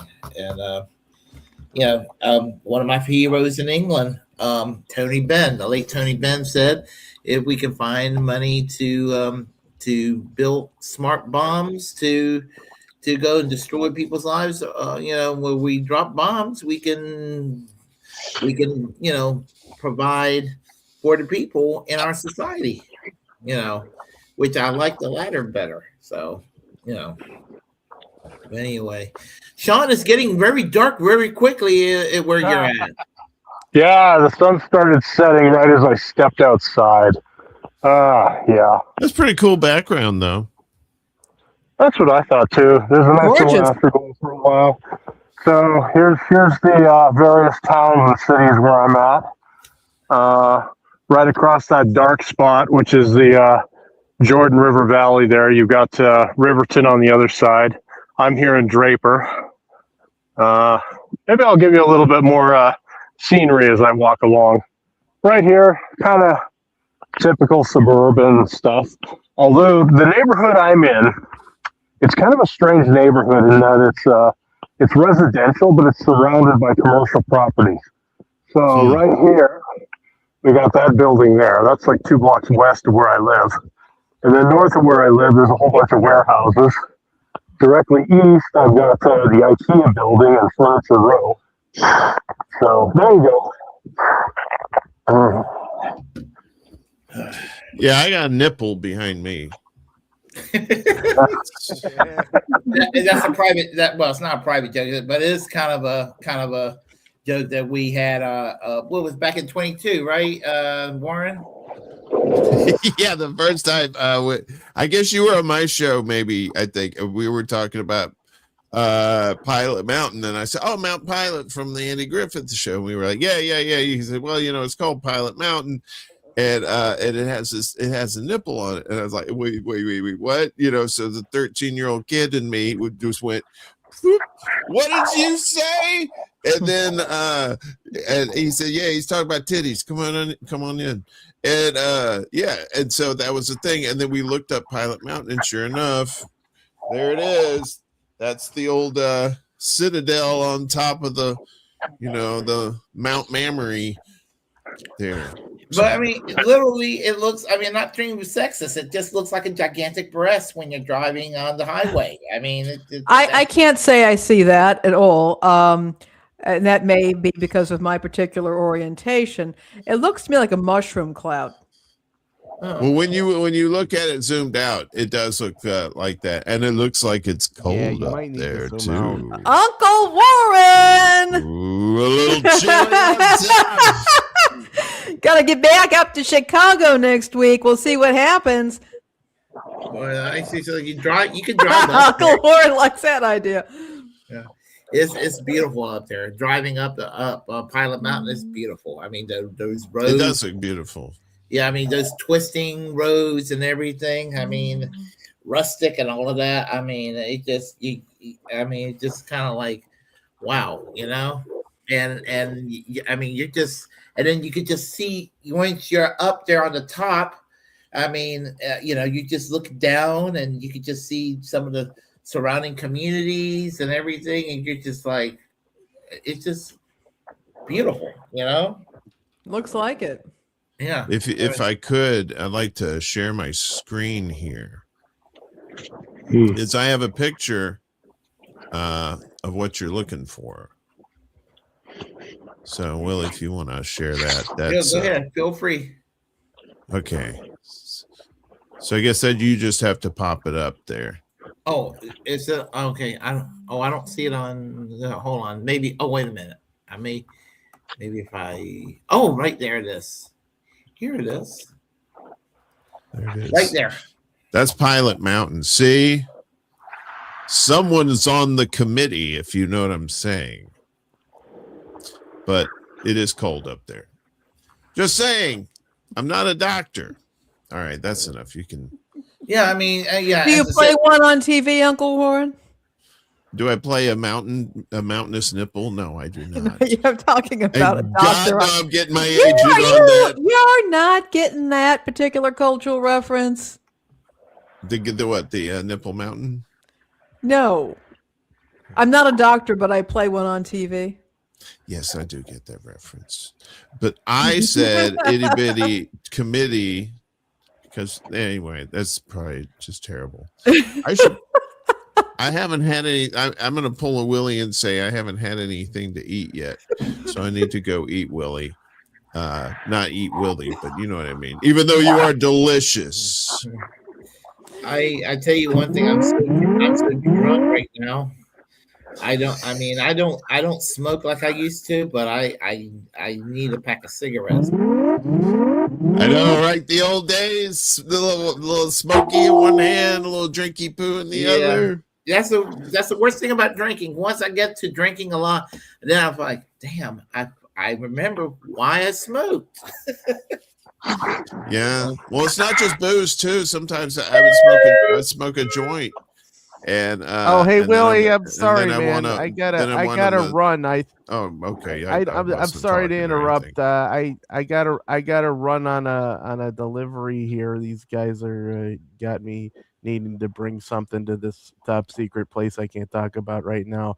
I will say good evening to you all and see you next week, Chuck. Hopefully. Hey Chuck, will you come back to the Willy Bragg show soon? I will try. In fact, I want to have you on my show, and I'm going to try to see if I can make that happen. We do have another episode in production. It's just going to take a while to cobble it all together, and all the algorithms are fighting me. So I have to fight that. I got to fight all these garbage satellites in orbit. It's a mess, but I'll see what I can do. Thank you for having me on your birthday show. This was fantastic. Oh, yeah, it's a pleasure. It's mine. I'm good to see you, Chuck. Yeah. Is it your birthday, Willy? Huh? Yeah. Kind of. Yeah. All right. I hope that thing stays in its cage while I'm trying to deliver it here. And it's like.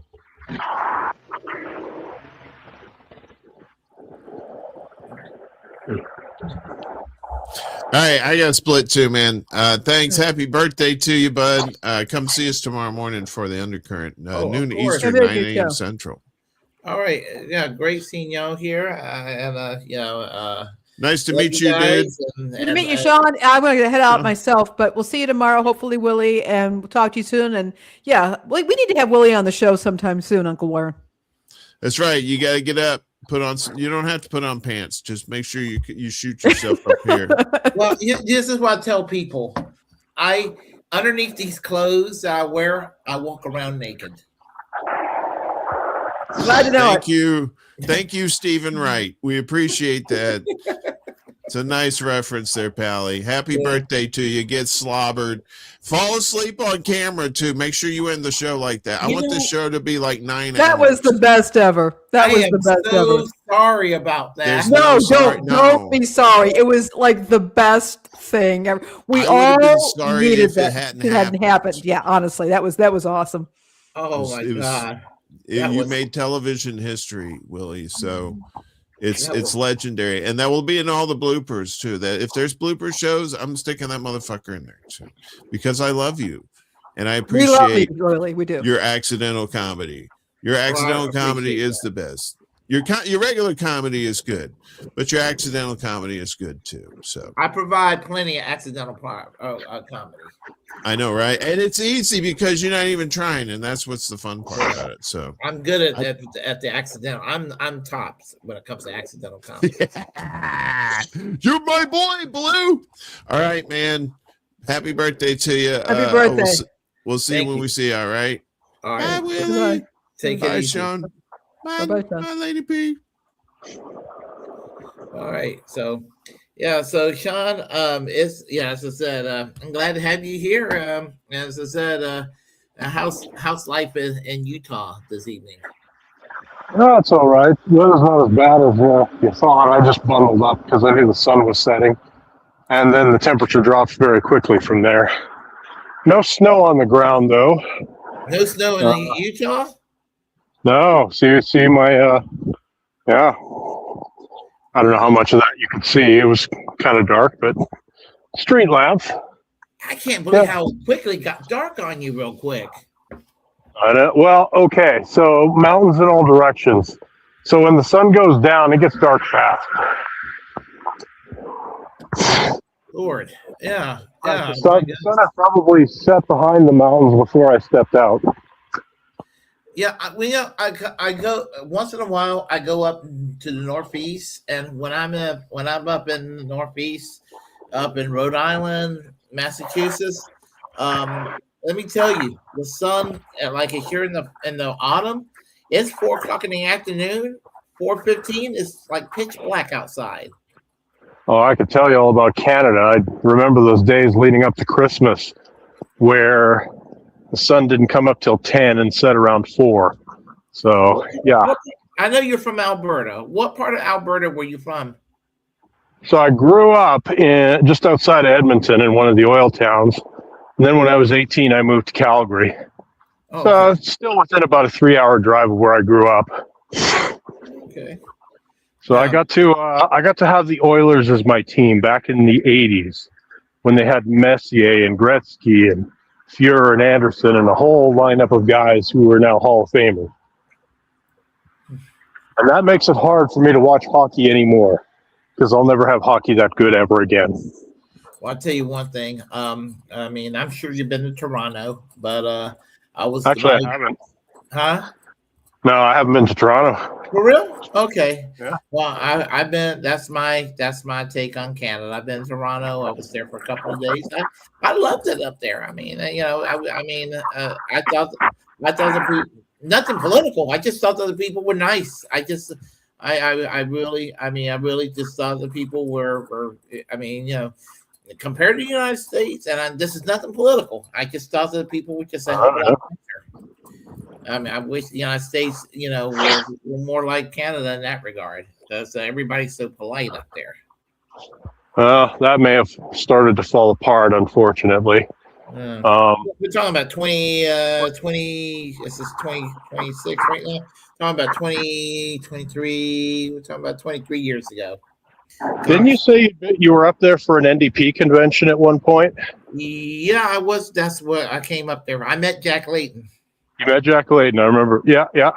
I met Jack Layton. I met Sven Robinson. I met Joe Coe Martin. I met Libby Davis. I met some of the members of Parliament. Ed Broadbent. I met, and I was interviewed on CBC. Believe it or not. Oh, interesting. Yeah, when Jack Layton became the leader of the NDP, they were looking for the cranky, weirdo American socialist, and they found me. And, it's just like, it's like I'm a little further radical now than I was back then, but just like, the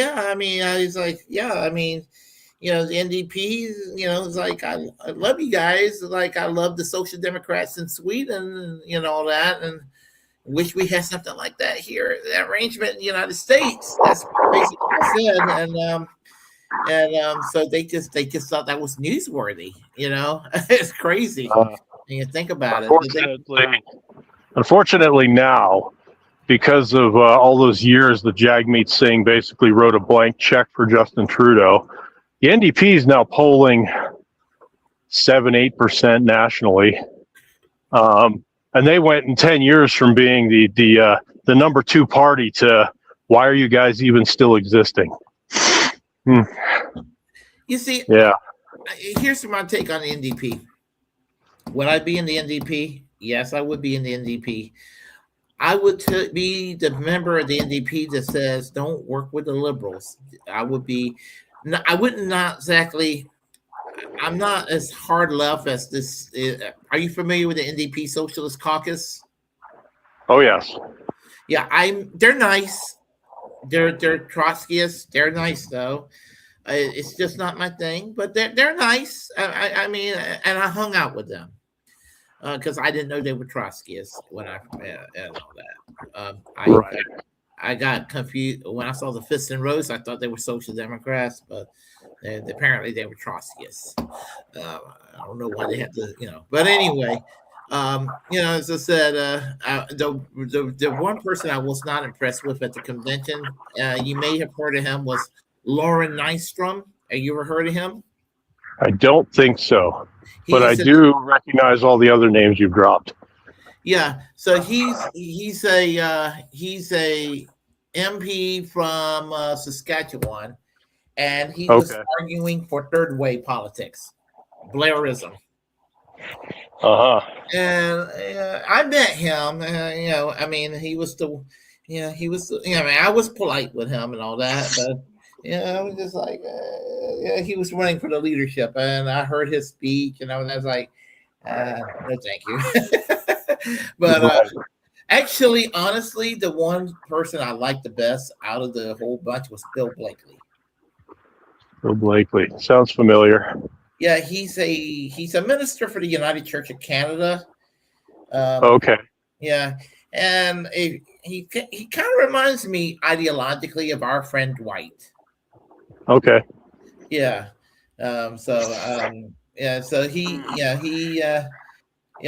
Me and Dwight had conversations, and we both kind of agreed that was probably the person that was probably the best for the leadership of the party. But but Jack Layton did a good job, and Jack Layton was a nice guy. I actually like Jack Layton. So, all differences aside, I think Jack Layton would have been a better example for Jagmeet Singh to follow, because he knew when to get concessions out of Paul Martin and when to back off and just let things ride for a bit. So, yeah. I'll say this for Jagmeet Singh. I saw the one video where one paranoid lady thought that he was with the Muslim Brotherhood, which was crazy. I could have told you he was a Sikh, but anyway. Yeah, we all know that, but she just thought he was with the Muslim Brotherhood because he wore turban. And he was like, listen, we love you. And he got all the NDP activists around them to chant that we love her and everything like that. I was just, and that was when I used to listen to the Young Turks, and they thought that was kind of a charming story, which it was. It was touching. Well, about the one thing he has in common with the Muslim Brotherhood is I believe he's on Sri Lanka's banned terror watch list. Oh. Which we found out a bit more recently. It's just, I just think that if he's polling at the NDP is polling at 7%, they need new leadership. Yeah, and they need to make it very clear to the public why they deserve to exist after, what was it, 6 years of propping up Trudeau? Yeah, well, I see. I've never been a fan of Trudeau. He's just a shit lib. I mean, he's Canada's Barack Obama. He's Canada's Pete Buttigieg. He's Canada's Berto O'Rourke. He's way more gay than Buttigieg. He's Canada's John Ossoff. He's basically, he's like one of those Democrats in the United States that they're smart and brainy, but that they try to be like a Robert F. Kennedy type. I don't mean the current Robert F. Kennedy that's in the Trump administration, but the original one, the dad. But in the 21st century, right? Nice looking, good, and try to have that kind of generational thing. That's what they're trying. That's the image that they're trying to strive for. And I thought he was more a male version of Kamala Harris. The guy talks in word salads, and none of it means anything. Oh, he's smarter than Kamala Harris. You should. I mean, it's probably not the hill I want to fight and die on either way. Listen, I voted for Jill Stein, okay? And I'm not sorry I voted for Jill Stein. Well, that's interesting you bring up. Like, okay, we all have history of political advocacy. I know Bernie Sanders has really burned you too. I don't blame you for advocating for who you advocated for at the time. I think we all go through that phase of thinking we can support people for elected office who will actually do what they say, and they almost never do.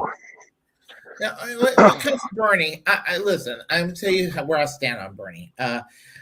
I still like, I have a soft spot for Bernie still, but I also realize his time has passed. I understand Bernie. He hit a brick wall. I don't believe he was trying to reinvigorate radical energy back into the Democratic Party because he was comfortable where he was at when he was challenging Hillary in 2016. What he was trying to do is, when I used to have respect for Elizabeth Warren, which I don't anymore, I have zero respect for Elizabeth Warren.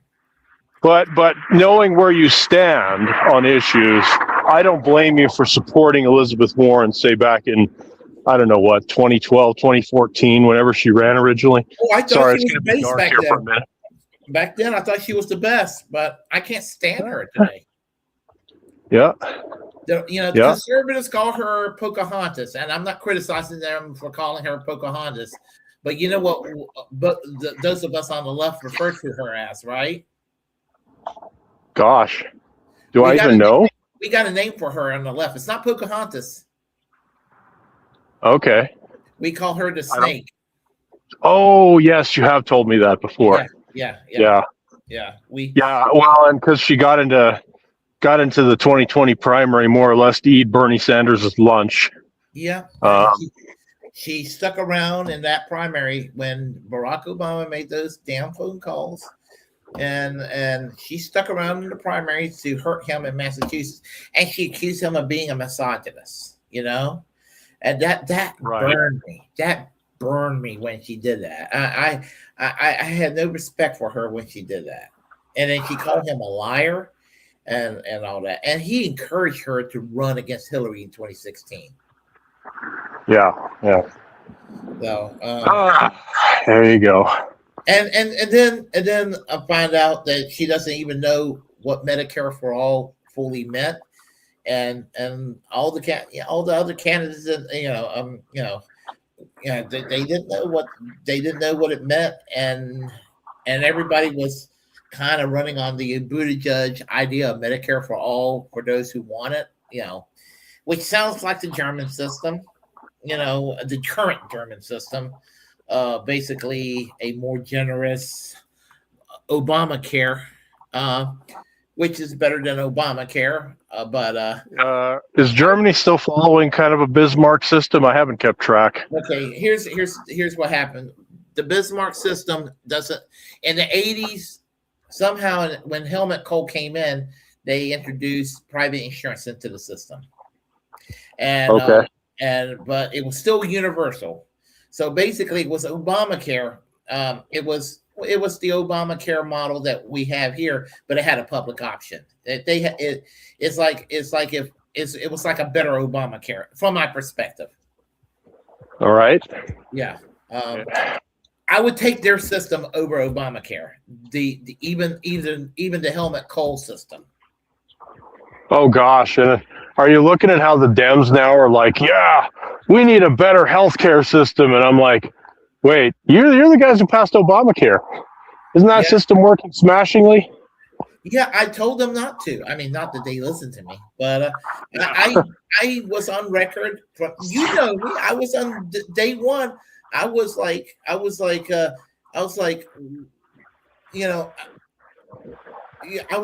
no, y'all go with the Sanders bill. I mean, because Bernie Sanders had the bill, and they would not go along with it.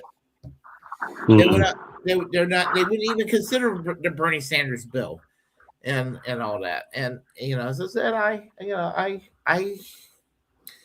as I said, now I wish that Bernie Sanders went with the NHS, but that's okay.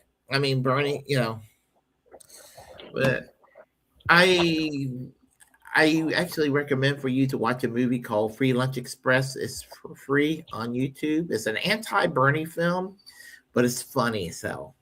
I mean, it's funny. It's free. Now, the first 2 or 3 minutes of the film is muted, so don't worry about that. But the rest of the film, you watch it. It goes through Bernie's life, and the actors that play Bernie, he fills up in life, and they made him out to be like a goofball in the film. But it's funny as hell. Well, thinking from your perspective here, I'll tell you my issue with Bernie Sanders. If I were a socialist, here's the problem I'd have. Didn't you used to be one? Well, I mean, like most Canadians, I was basically raised to believe in some kind of social democrat model, so that kind of matches. I have one nice thing to say about Jordan Peterson. Well, I don't hate Jordan Peterson like other people on the left. Is the name Grant Motley going to get dropped there? Well, hear me out on Jordan Peterson.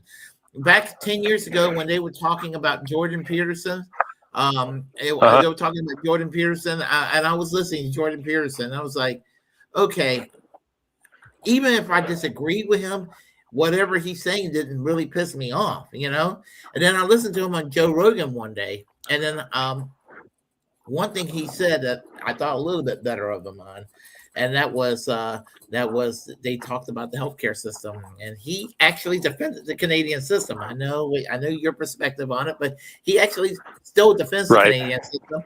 And he said that when he was in college, he was with the New Democratic Youth. I was like, oh, kick ass. Yes, he was a supporter of Grant Notley, who was Rachel Notley's father, and tragically died in a plane crash.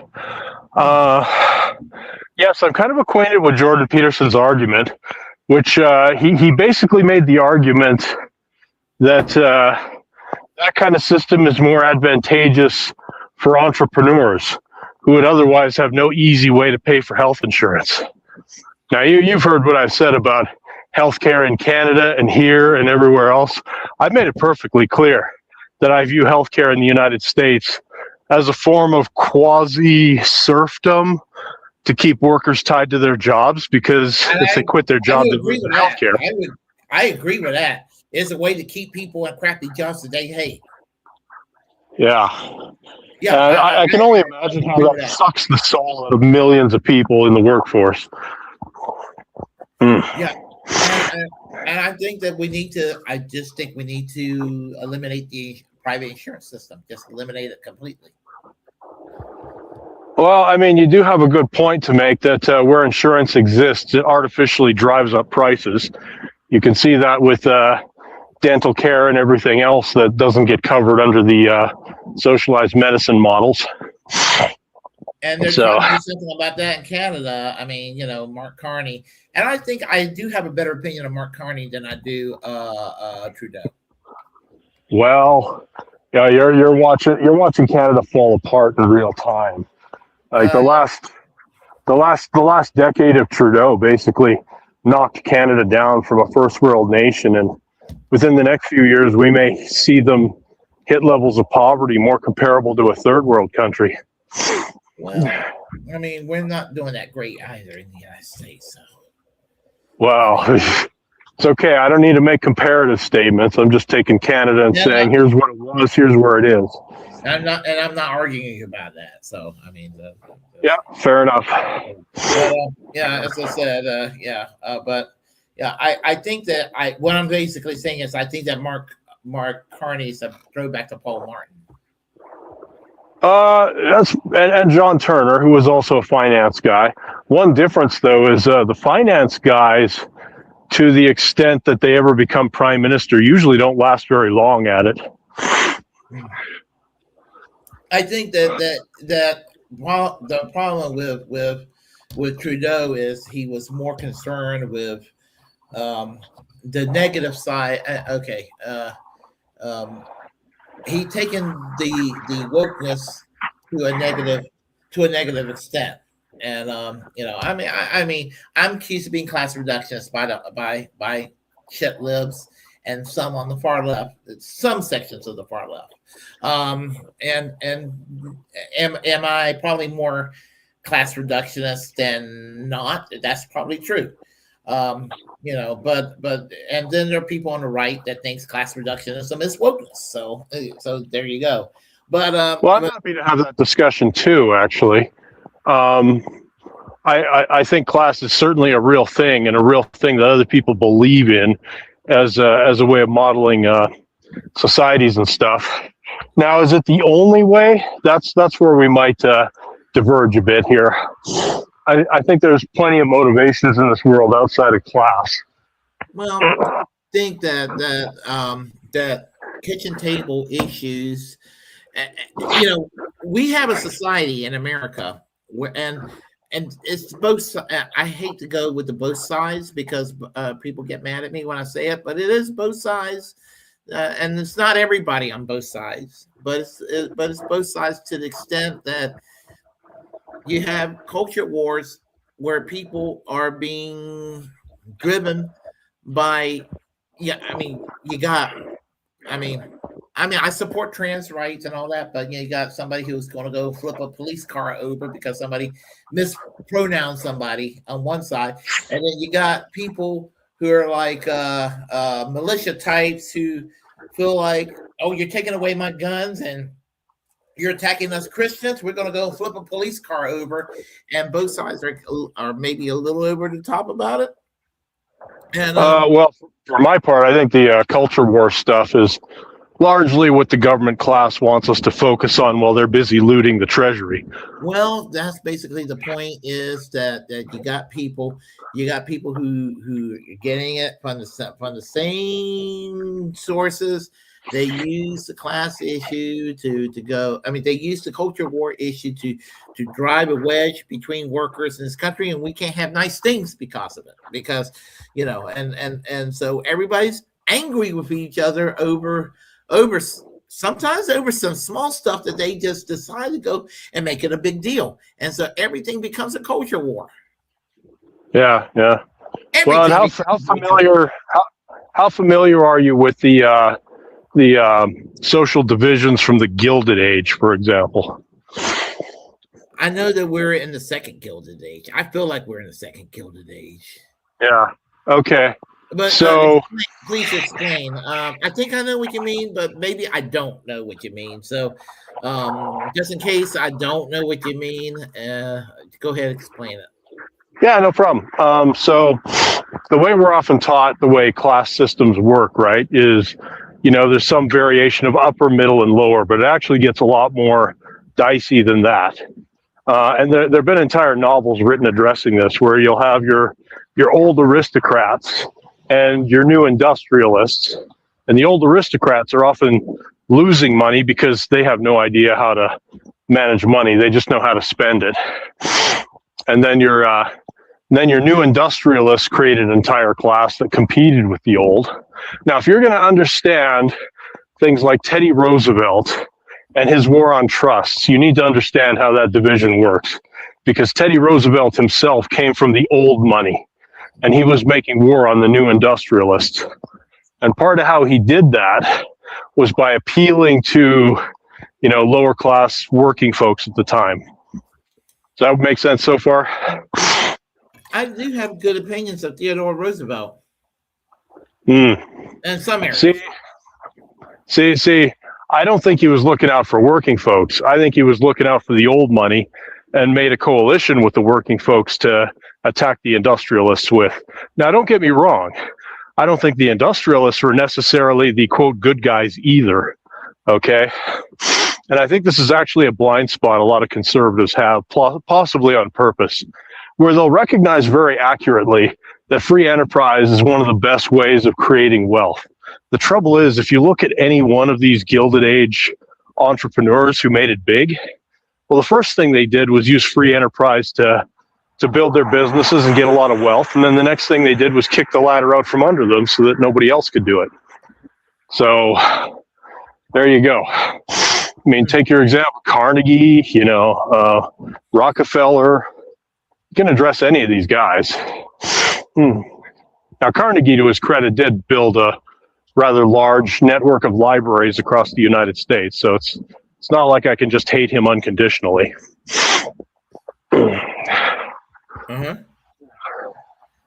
So there you go. I kind of have a bit more of a nuanced approach when it comes to class stuff. Also, if you know your Christian history very well, one of the things the Romans originally hated about Christians was that they did eliminate barriers to classes. You had slaves worshiping in the same places as aristocrats. So class considerations in that sense are not the only motivation for human activity. You're going to have a really hard time explaining centuries of Christian missionaries with a class-only lens, if that makes sense. Yeah.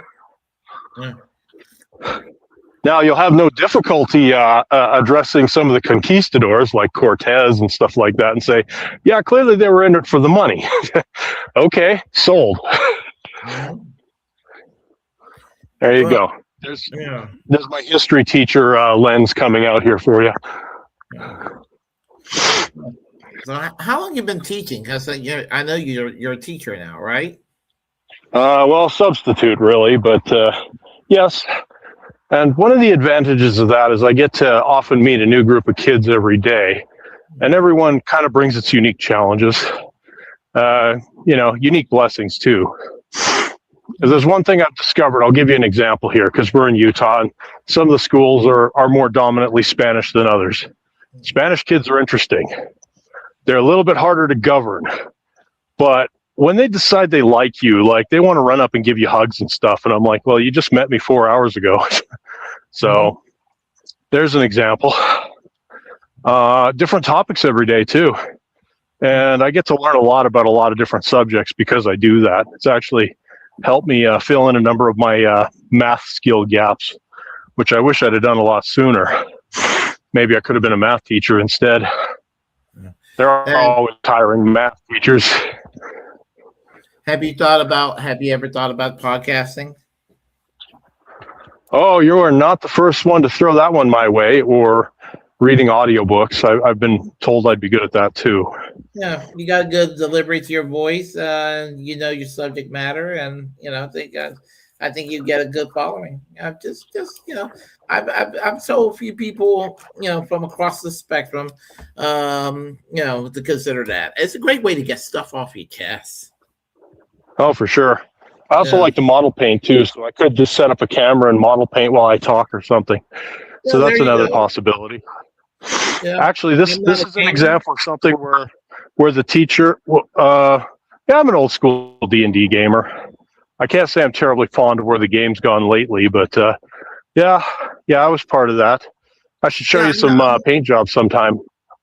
Yeah, sure. I'm not a gamer. I'm not against gaming, but I've just never been a gamer. But I've seen people do the gaming thing while they're talking, and it seems to pay off for them and all of that. And I've seen a lot of good minds go to waste when I could just see potential of them getting an audience. So I always try to encourage people if I see potential, go ahead, go for it.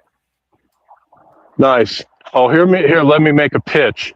I'm not going to make a gamer out of you, but hopefully I'll elevate your respect for the game a little bit.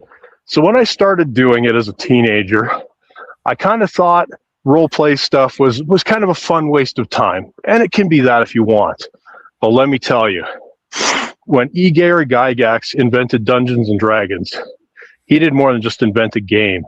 He invented an entire storytelling system that made storytelling accessible to the common man in a way that it wasn't before. Mm-hmm. Yeah. So, in fact, funny enough, over Christmas, I ended up buying some gaming dice for some nieces and nephews. I had no idea what they were going to do with it. I had some conception that maybe they could be used to help my youngest nephew learn his multiplication tables a little bit better.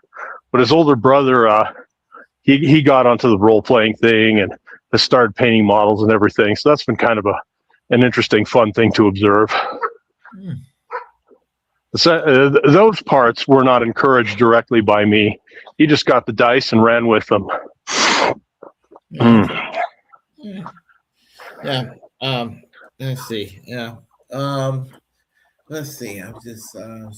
We're supposed to have one more guest here. You know Mike Yoder, don't you? Oh yes, I may have told you before. I have Yoder or Joder ancestors who are on my Mennonite line. Yeah, I know y'all were conversating a couple of times on my chat line. On my comment section on Facebook. I was a little curious about that. Does he have Mennonite ancestry too? Yeah. So he said he was supposed to be here. Let's see, around 9:30 ish. So today's like primary day. So that's what's going on too. So fair enough. And strangely enough, I do miss out on election on these odd election years. I didn't even vote today. Is today primary day? And did you say you're in North or South Carolina? I'm in North Carolina, but I'm just saying. Today they had some primaries and some off elections. And, man, like I'm just at a point where I think, should I even dignify these crime syndicates by casting my ballot for them? Now, I'm not going to try and sell you on that. By all means, I think there's something valuable to be had in civic engagement. Just, I just can't support the party system that exists today. Let me tell you, I do not support the two-party system. Now, within the two-party system, the only Republican and the only Democrat I respect currently is Thomas Massey of Kentucky and Ro Khanna of California. They're the only two I respect. They're the Ron Paul and Dennis Kucinich today. The rest of them, whatever. You may recall Khanna was against force the vote. Ro Khanna's not perfect, and Ro Khanna and Thomas Massey would never support single payer health care either. So the thing is, not to my knowledge. Yes, the thing is that nobody's perfect. Nobody's perfect. But under the current situation, when it comes to this war situation, and look.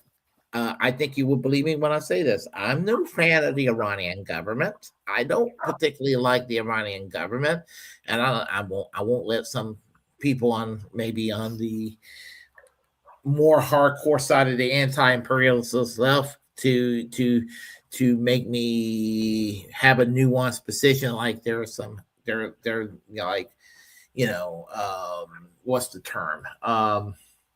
There's some thing to be admired. I don't like any government in the Middle East. They can all go to hell. I mean, Right. as I was telling Peter and Jen and Angie earlier, I mean, you know me. I mean, I used to be a supporter of Israel. I don't support Israel anymore, but I don't support Saudi Arabia. I don't support Iran. I don't support any. I don't support any country in that region. I mean, everybody's fucked up. I'm sorry for the language, but everybody's messed up over there. So, one of my friends had an interesting sentiment when talking about Israel versus Hamas. He's like, "Is there any way they could both lose?" I mean, and as I said, they're asking for World War III. And look, I was talking to Peter and Jen, and I don't know if you saw it earlier, Peter, Jen, and Angie earlier this evening.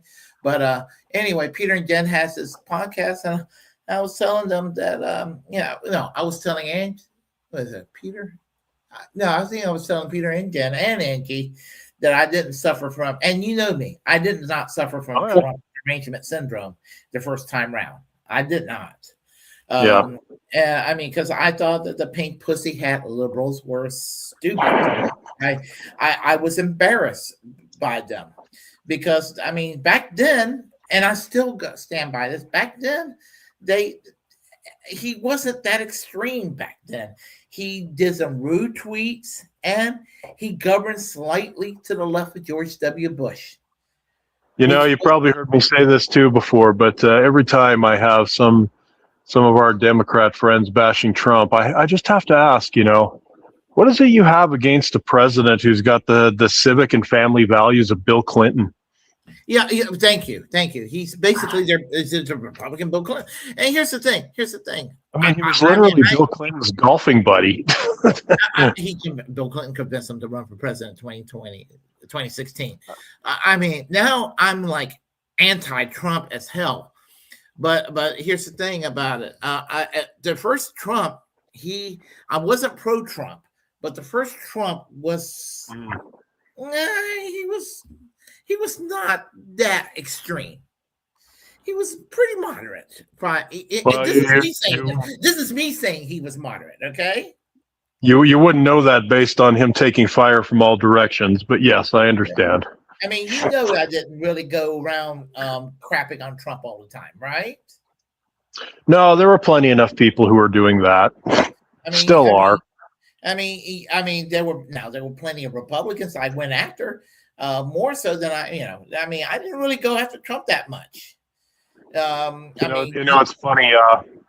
It's funny because I kind of instinctively want to be against the whole Iran thing, just because I don't want the John Bolton wing of the neocons to win on this one. But I guess time will tell if this is going to be a quick smash and grab or whether it's going to be another 20 years of us chasing goat herders in the mountains of Afghanistan. Here's the thing. My position on Iran is we messed up in 1953, removing Mossadegh.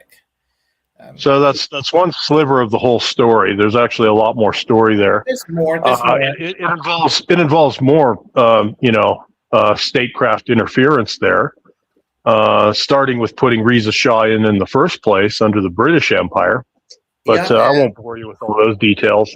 Well, we put it in the Shah, and a lot of people said, everything was better under the Shah. Well, and was the Shah better than Ayatollah Khomeini that took over in 1979? Of course. But the Ayatollah Khomeini in the early years supported the Shah because he was not Mossadegh, who was previously in charge. Okay, good. You got that detail correct, because a lot of people quoting 1953 leave out that detail. Yeah. So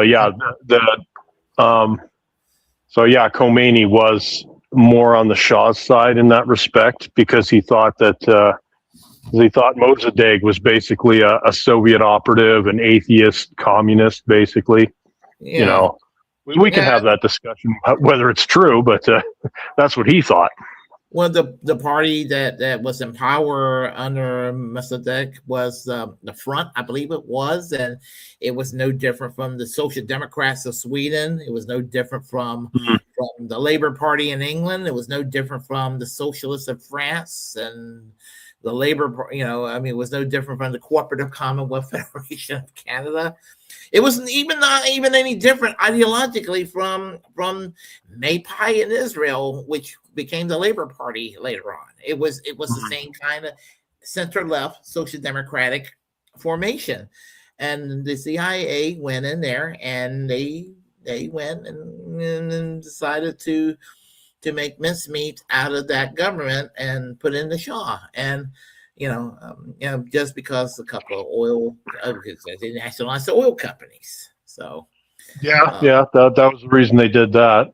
But yeah, as I said, that's not the first time they interfered.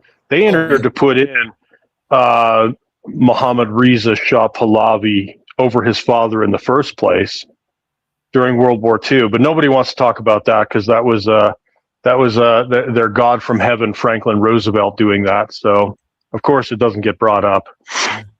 I mean, Franklin Roosevelt wasn't perfect. I mean, what he did to the Japanese in America was absolutely unforgivable. Yeah, my stepmother-in-law was one of them. She was put in a prison camp too. Yeah, as I said, he's not perfect. So I know I praise Roosevelt in a lot of areas, but I mean, I'm an honest person, and I could tell you where Roosevelt went wrong. I could tell you tons of areas where Roosevelt went wrong too. Well, if it makes you happy, I'm not looking for perfection. I just like somebody who's not a criminal.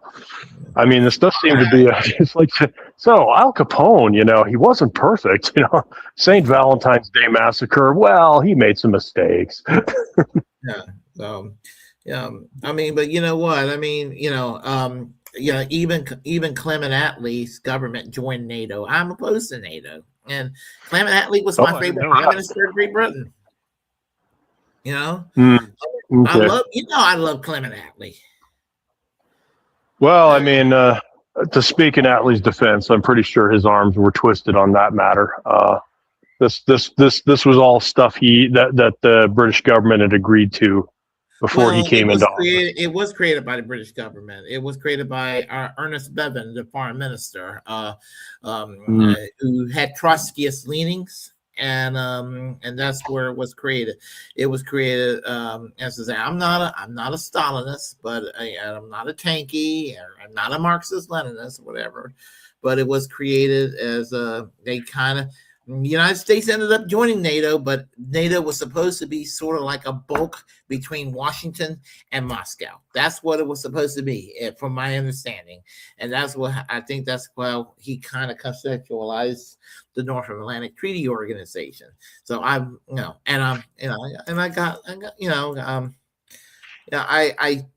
think that's how they sort of viewed it. There's a lot of folks, they're called Shachtmanites. They're that sort of view Europe as sort of like a middle way between Moscow and Washington D.C. That said you got to go arm Europe against Washington and Moscow. Well, I think the end of the Cold War really gave away the game, and that what NATO really was a treaty for selling arms and munitions. Because I keep hearing about how the drug cartels keep getting arms and munitions that are American in Mexico, and this is probably true. However, what they're probably not telling you is they're actually getting them from the Mexican government, who is legally obliged to buy American arms as part of the NATO thing. I'm glad you mentioned Mexico, because I have talked to people about immigration when it comes to Mexico. Mexico has made a tremendous turnaround in their economy. They've got a rising standard of living at this point. And if they got a high standard of living that's growing, and they got a social democratic government that's doing this. I mean, they have validated everything I believe in. That's why I love Claudia Sheinbaum. She's kind of validating a lot of. She's like the Bernie Sanders that we never had in this country. She's also highly tied in with the cartels. That's the rumor. That's they want to paint that about her. Oh, you don't get into that high in office. You don't become mayor of Mexico City if you're not tied in with the cartels. You just don't. Just like you don't become mayor of Chicago if you're not involved in all that criminal activity too, or New York and stuff. There's a lot of corruption that's been eliminated in Mexico. She's extremely popular and all that. And as I said, I just think that with the economy that's improving in Mexico and the standard of living, they even got an electric car that they're going to start producing. I think that that everybody who's worried about immigration in this country may not have to worry about it that much longer, because if they got a rising middle class, which is what it's looking like from my sources, it looks like that things can work itself out. So anyway, it's just how I'm looking at it. You know, I'm an immigrant too, so obviously I don't hate immigrants. And my wife was born in El Salvador, so I obviously don't hate Spanish folks. Although I do get a little irritated when her various friends ask, so when are you going to learn Spanish? I'm like, I kind of grew up speaking English and I moved to an English speaking country, Well, to make you feel better, I'm half Puerto Rican.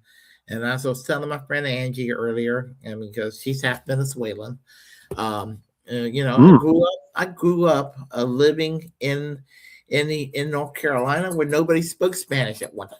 It was like listening to somebody speaking Spanish. It was like listening to somebody speaking Greek or Chinese at one time. And that's how seldom it used to be. So that's why my Spanish is extremely terrible. And that's to my detriment. And before my mom goes, I would like to be kind of fluent in the Spanish language eventually. That is, if you want to, that's great. It's just for me, it's not that functionally useful. So I want to do it for my mom. I don't like being pressured to learn a second language, because we had that in Canada when it came to French. Like you basically couldn't apply for any civil service position in Canada if you weren't French literate. So are you fluent in French, or do you know any French? Tiny bit, petit français, as you might say. But apparently that's been enough that every time I've substitute taught a French class and I open with bonjour, je m'appelle Monsieur Fraser, comment ça va? I'd lose half the class. Well, you speak better French than I do, so there you go. This was French I learned between grades 4 and 6, so it was mandatory then. It's better French than I speak. Well, I'm sure a native French person will tell you how bad that was.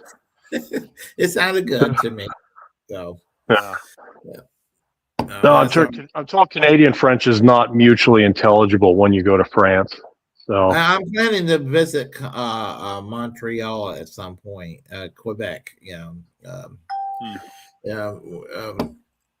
Friend Patty, she was here earlier. We talked about going to Quebec at some point. So, I've never been to Quebec. I flew over Quebec a time or two, but that doesn't count.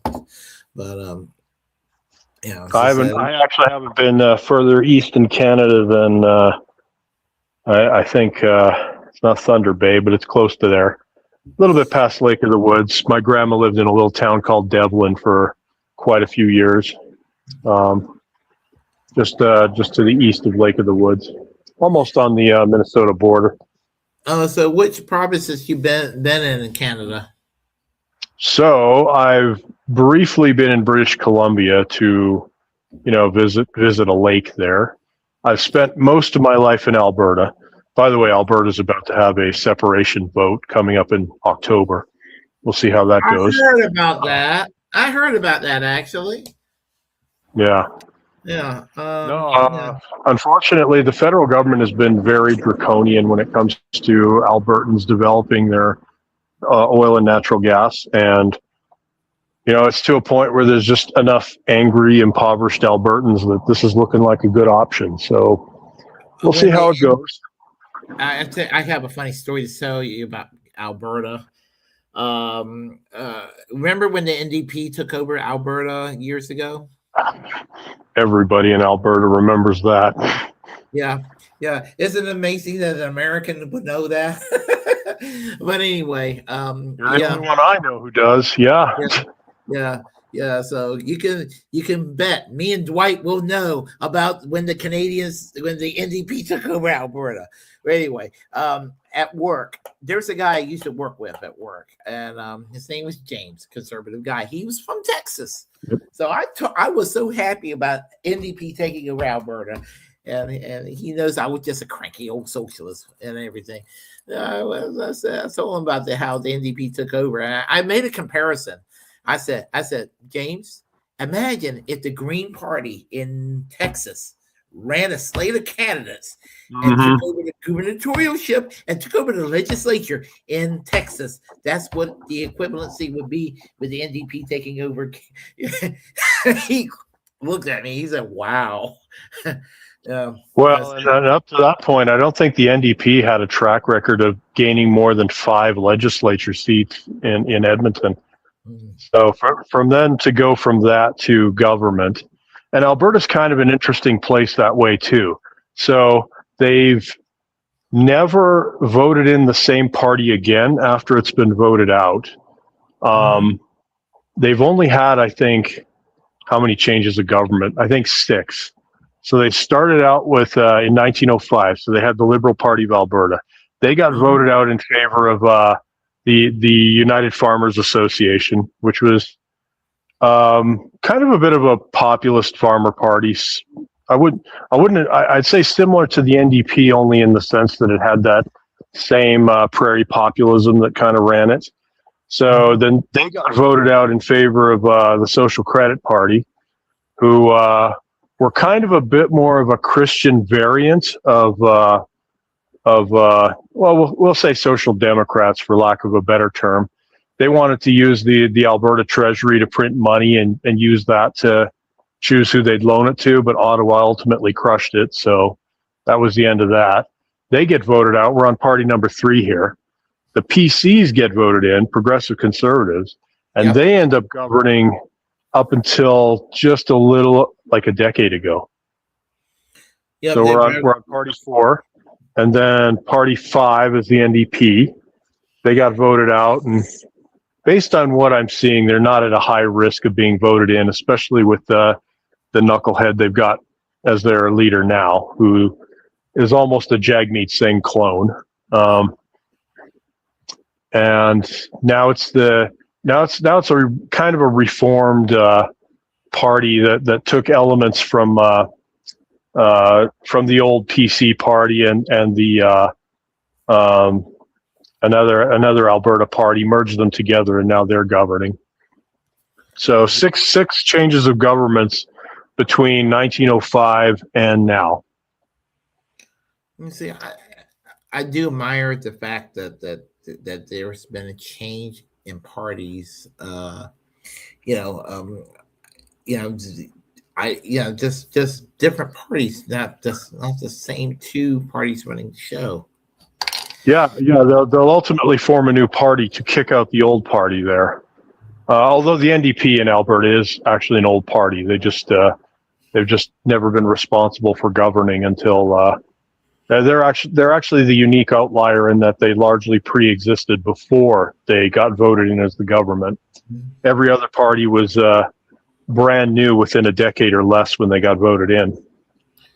Oh, yeah. Sean, I'm going to have you back on the show. You know that? My pleasure. I like this. I really like this. I'm glad I have you here. I learn a lot from you. I really do. It's different perspectives, but I actually did enjoy that. But I have to get some sleep. Oh, no problem. I should get going too. Yeah.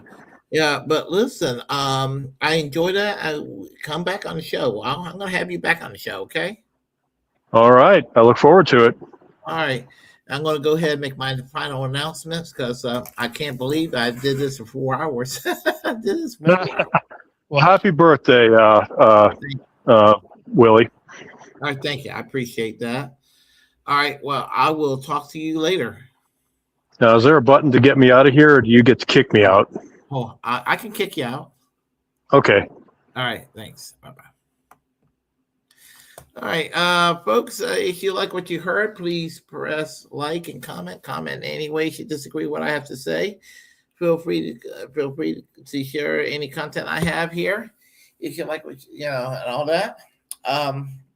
As a First Amendment absolutist, it's my duty to inform you to create your own platform and utilize it because we're the muckrakers of our time. Subscribe to the Willy Bragg Show. I'm drunk as hell, but subscribe to the Willy Bragg Show. I'm going to go to bed very soon. Until next time, free Palestine, free healthcare for all, free Ed Snowden, free Maduro, free Palestine, free speech for all, keep the First Amendment alive and free. And until next time, fuck ICE, everybody. Good night. I am out of here. Au revoir.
Good night.